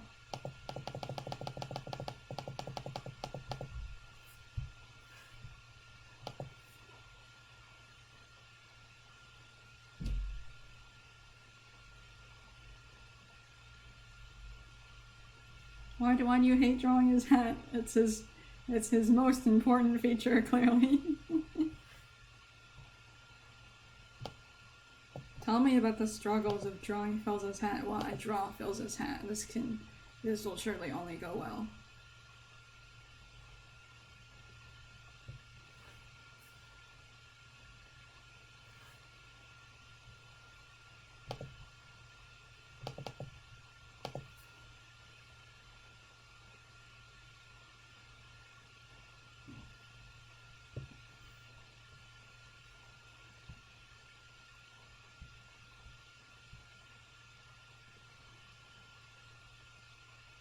He's just a funky looking dude with his funky looking hat.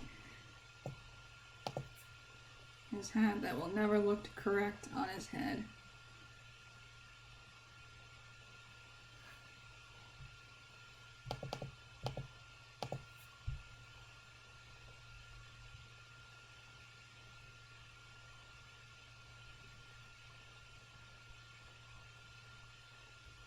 He's just a silly, goofy guy, Your Honor. He's just a guy in a hat.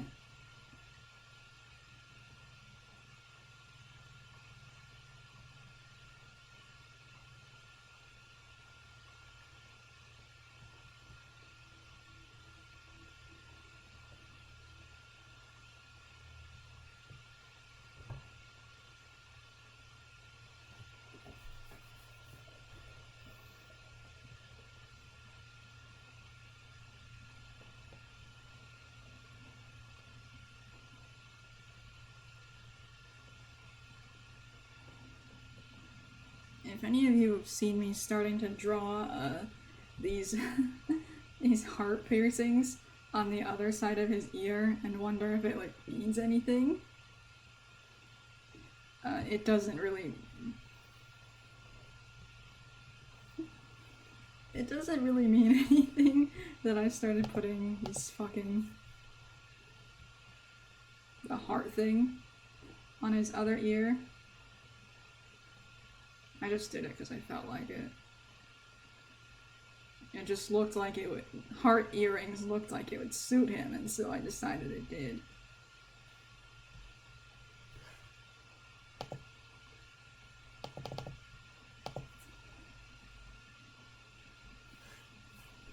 As with many things that happened to the design and to the character design in Orphan's Path, I went. It simply seemed like it would suit him, and then I decided it did.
And now we must draw the piggy.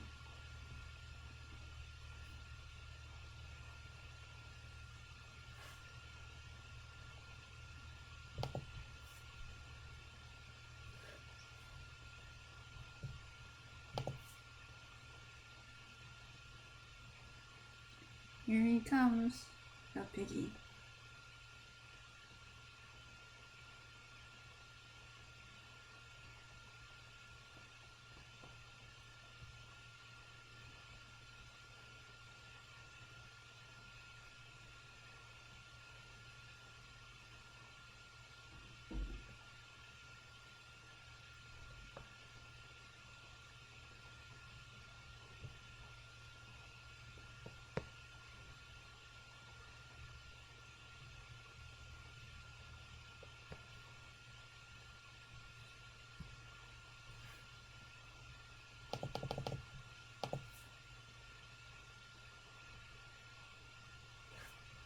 Piggy doth approacheth.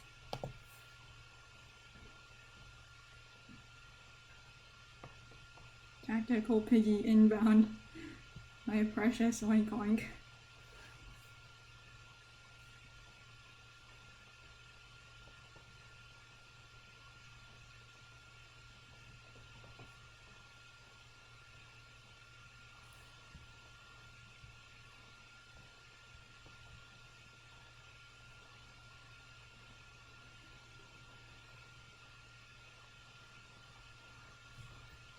Chat unites for oink oink are adored, and in that moment we were all fills in Minecraft.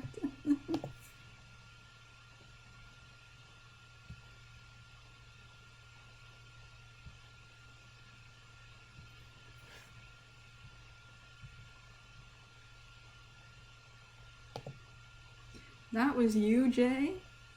That was you? You were the one who got him to say precious oink oink. We have a hero among us.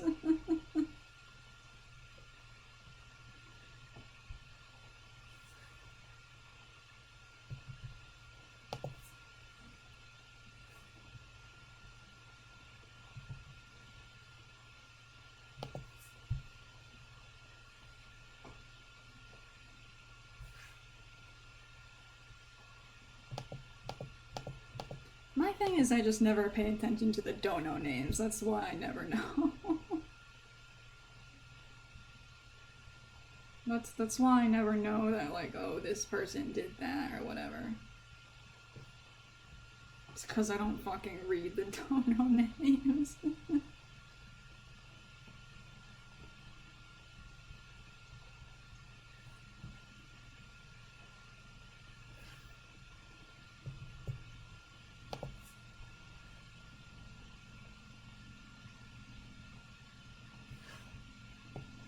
Whoops.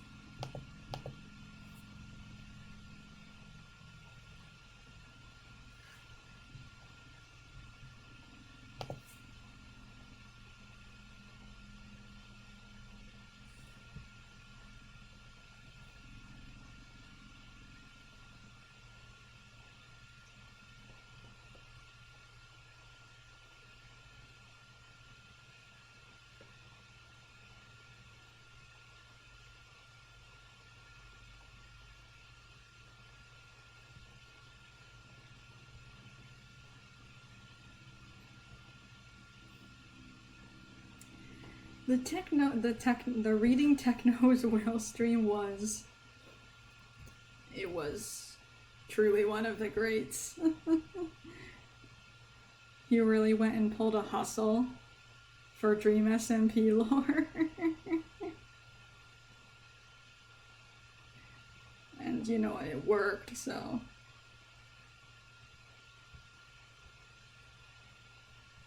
Oh? Phil was an evil man today? What did he do?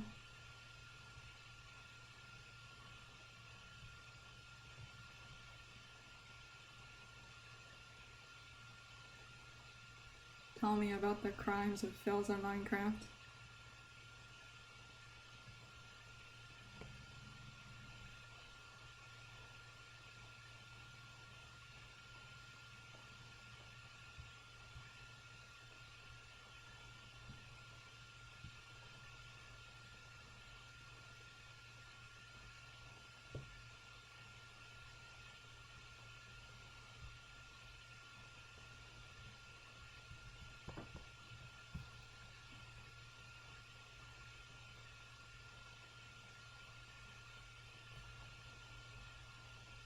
Where was Phil trying to commit murder?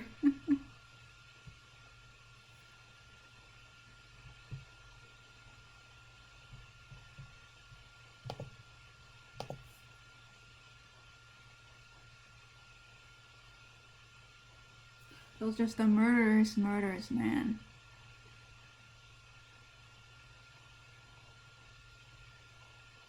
Fuck. I accidentally put Techno and Phil on the same layer. Ayo.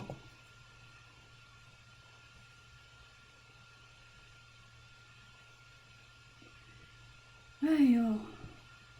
Put Techno and Phil on the same layer like a buffoon.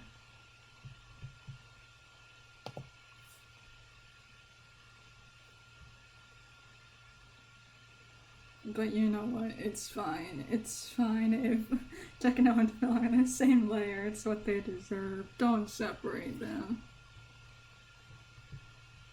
Do not separate them.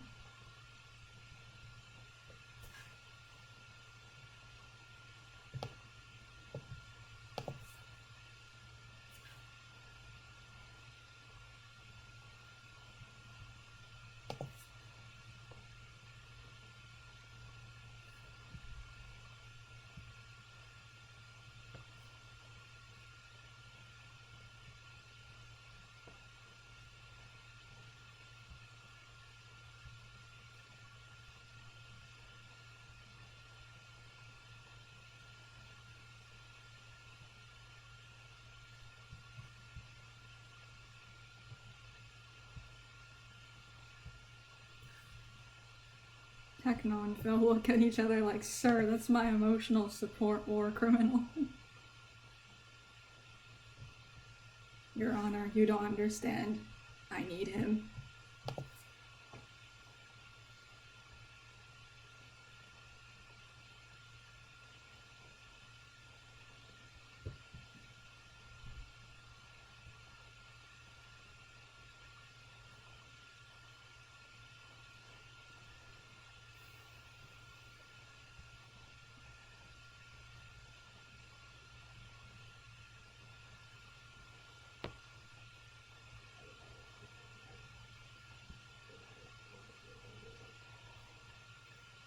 That's true. Without each other, they will commit so many crimes.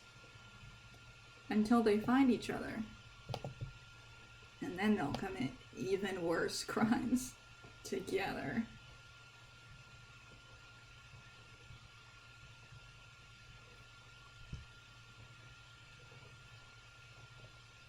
Whoops.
Whoops.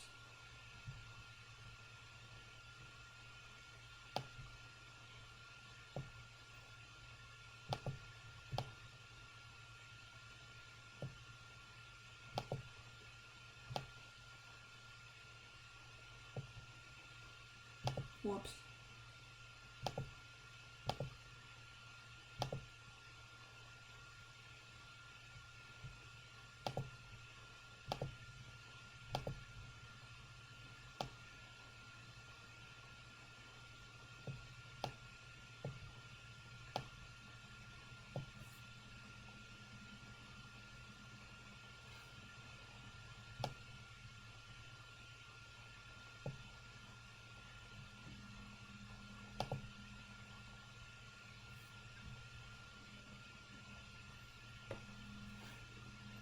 Okay.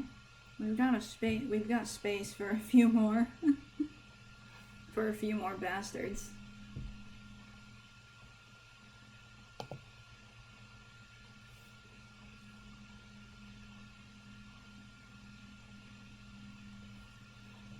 We've got space for a few more bastards on this bitch of a stream.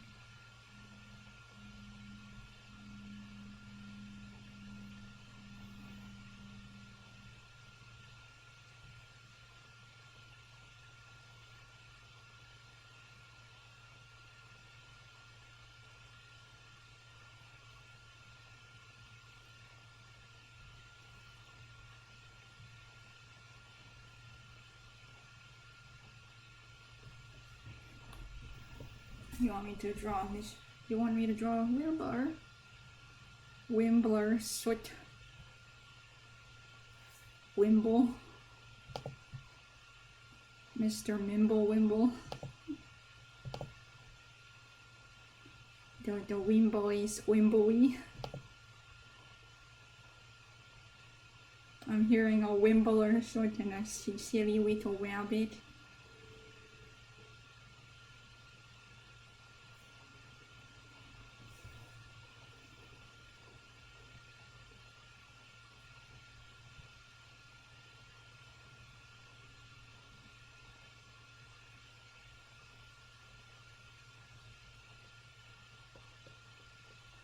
Here comes the silly little rabbit. Ba-da-ba-da, ba-da-ba-da-ba-da. Ba-da-ba-da-ba-da, ba-ba-ba-ba-da.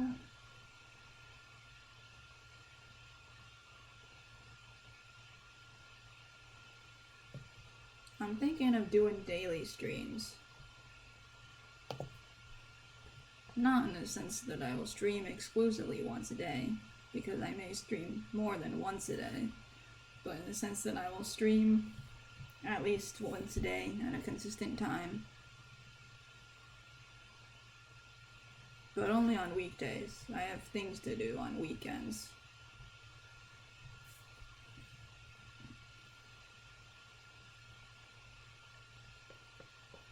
I have things to do on weekends that will impede my likelihood of streaming on weekends.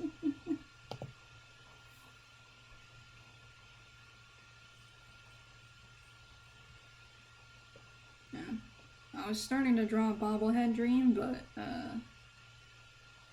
yeah, I have wild weekends.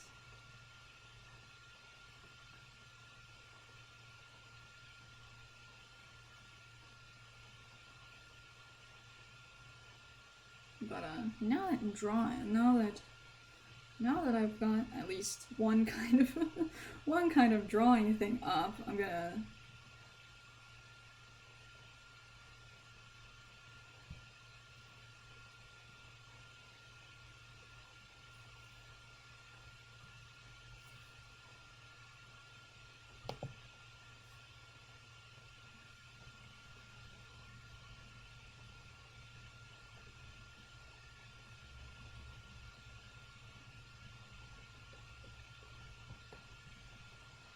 I'm gonna keep using krita for a while.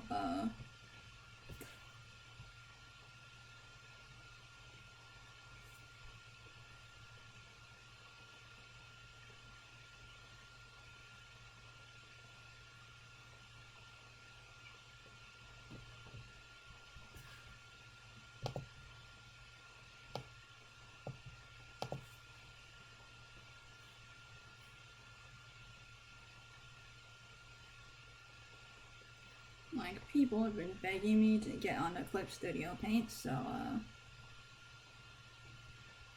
either tomorrow or Monday, because the thing I have to do on weekends doesn't start this weekend.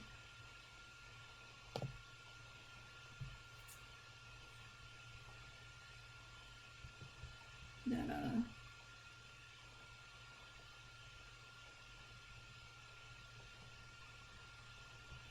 either tomorrow or Monday, whichever, I will take a look at Eclipse Studio Paint, like people have been begging me to when I asked about decent drawing programs.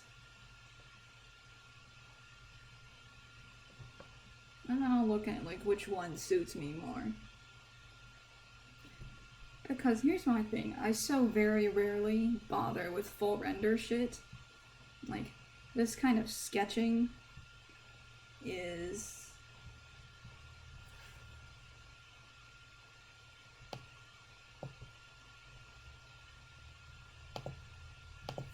this kind of sketching stuff you're seeing me do is like 90% of how I draw most days, I'll be honest.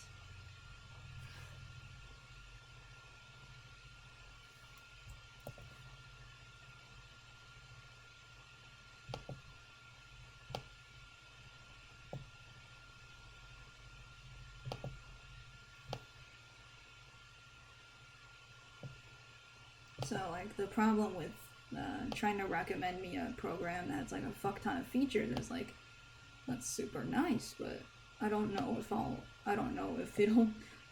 those features will probably be wasted on me or not. Because, you know, I'm a very simplistic individual.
Why does Slat look so soft? Why must I know what will become of him?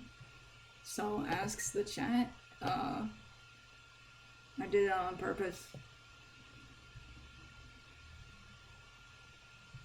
I am making him look soft with the deliberate knowledge of what he's going to become. That it is extremely deliberate that he looks like that, and he's going to be like that despite looking like this.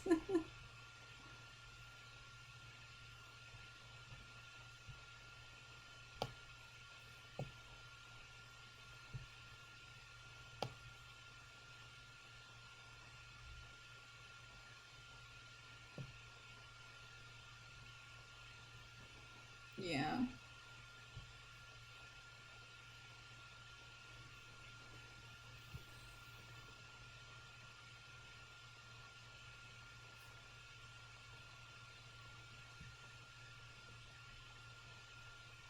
Yeah, the JJ, the ram is the ram is Schlatt's persona.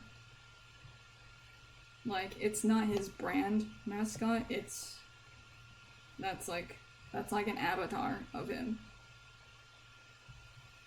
We're talking about content creator Schlatt here. The ram is that's his persona.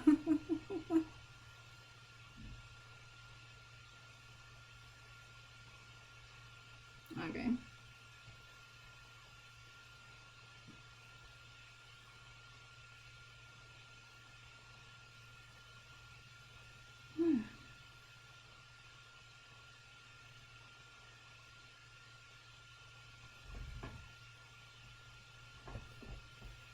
I'm gonna merge all these layers down. For I am a madman.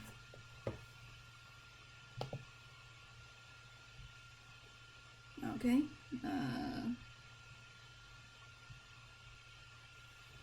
Now, what's next is someone asked us to draw Wimble. Someone asked us to draw Wimble Mimble. Yum yum meow.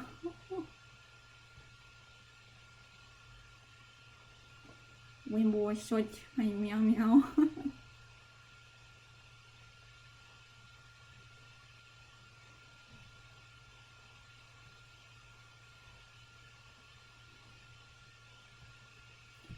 Quackity. Quackity. Oh, Wilbur.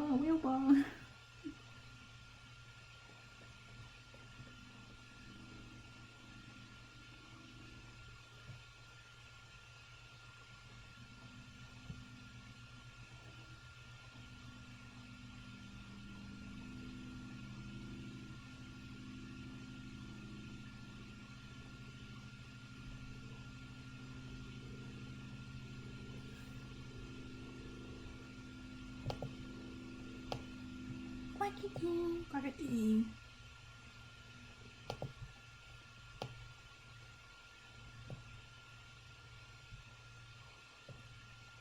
I'm gonna make this one bigger because, meow meow. Anything for our beloved chirp chirp, our resident silver tongue, our arsonist meow meow.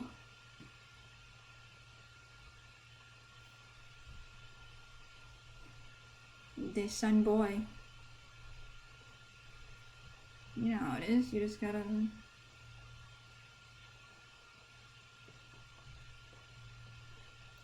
go for the sun boy.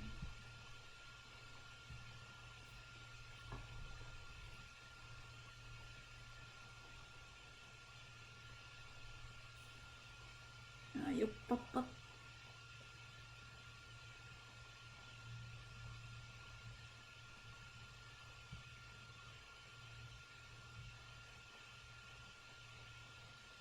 Yeah, there we go.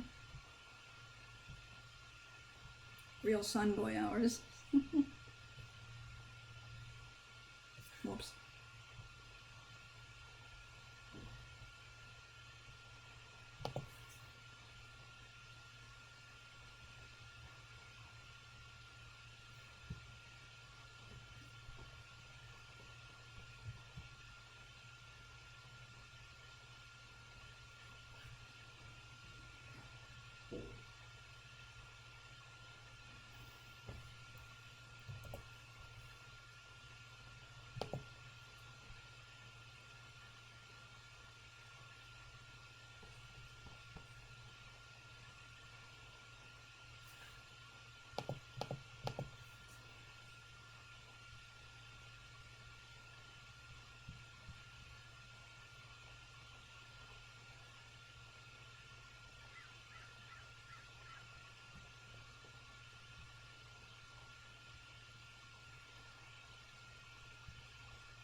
It's actually been so long since I've really sat down and just drawn a fuck ton. This is real nice. It's real chill. I'm liking the energy of this stream. How are we liking the energy of this stream? To our probably 4 concurrent viewers.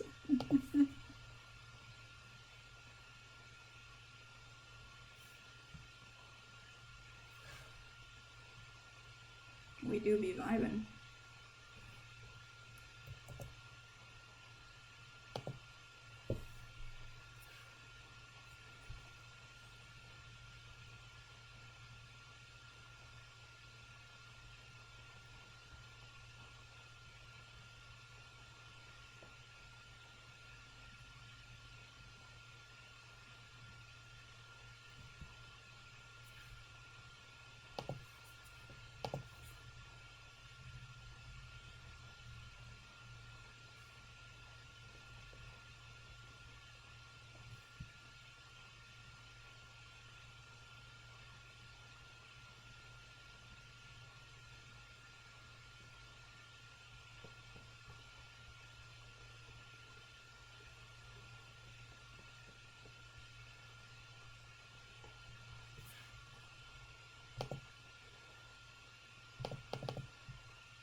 Drawing with my hands on a Windows laptop.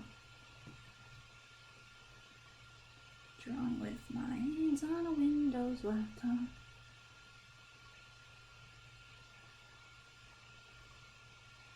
Drawing with my hands on a Windows laptop. Drawing with my index finger on a Windows laptop. Da da da da da da.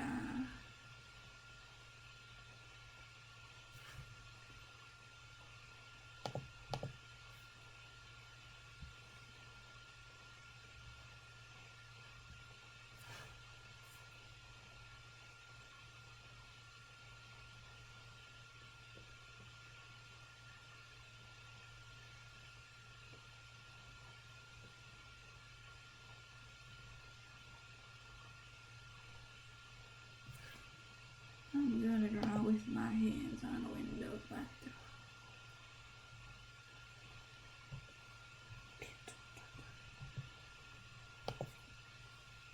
The glasses fill me with hatred. I'm gonna bump these glasses. Yay.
It's a full page.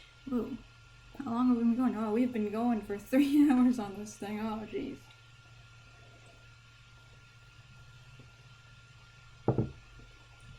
But, I'd say this was a pretty good, pretty good first pass for, Krita. But with that, I think we're done with this stream for today. We don't want to hold anybody captive.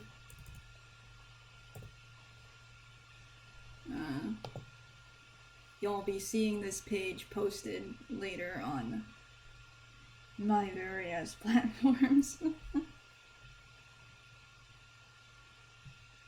And, dear God, I have to actually finish and release today's orb update, so...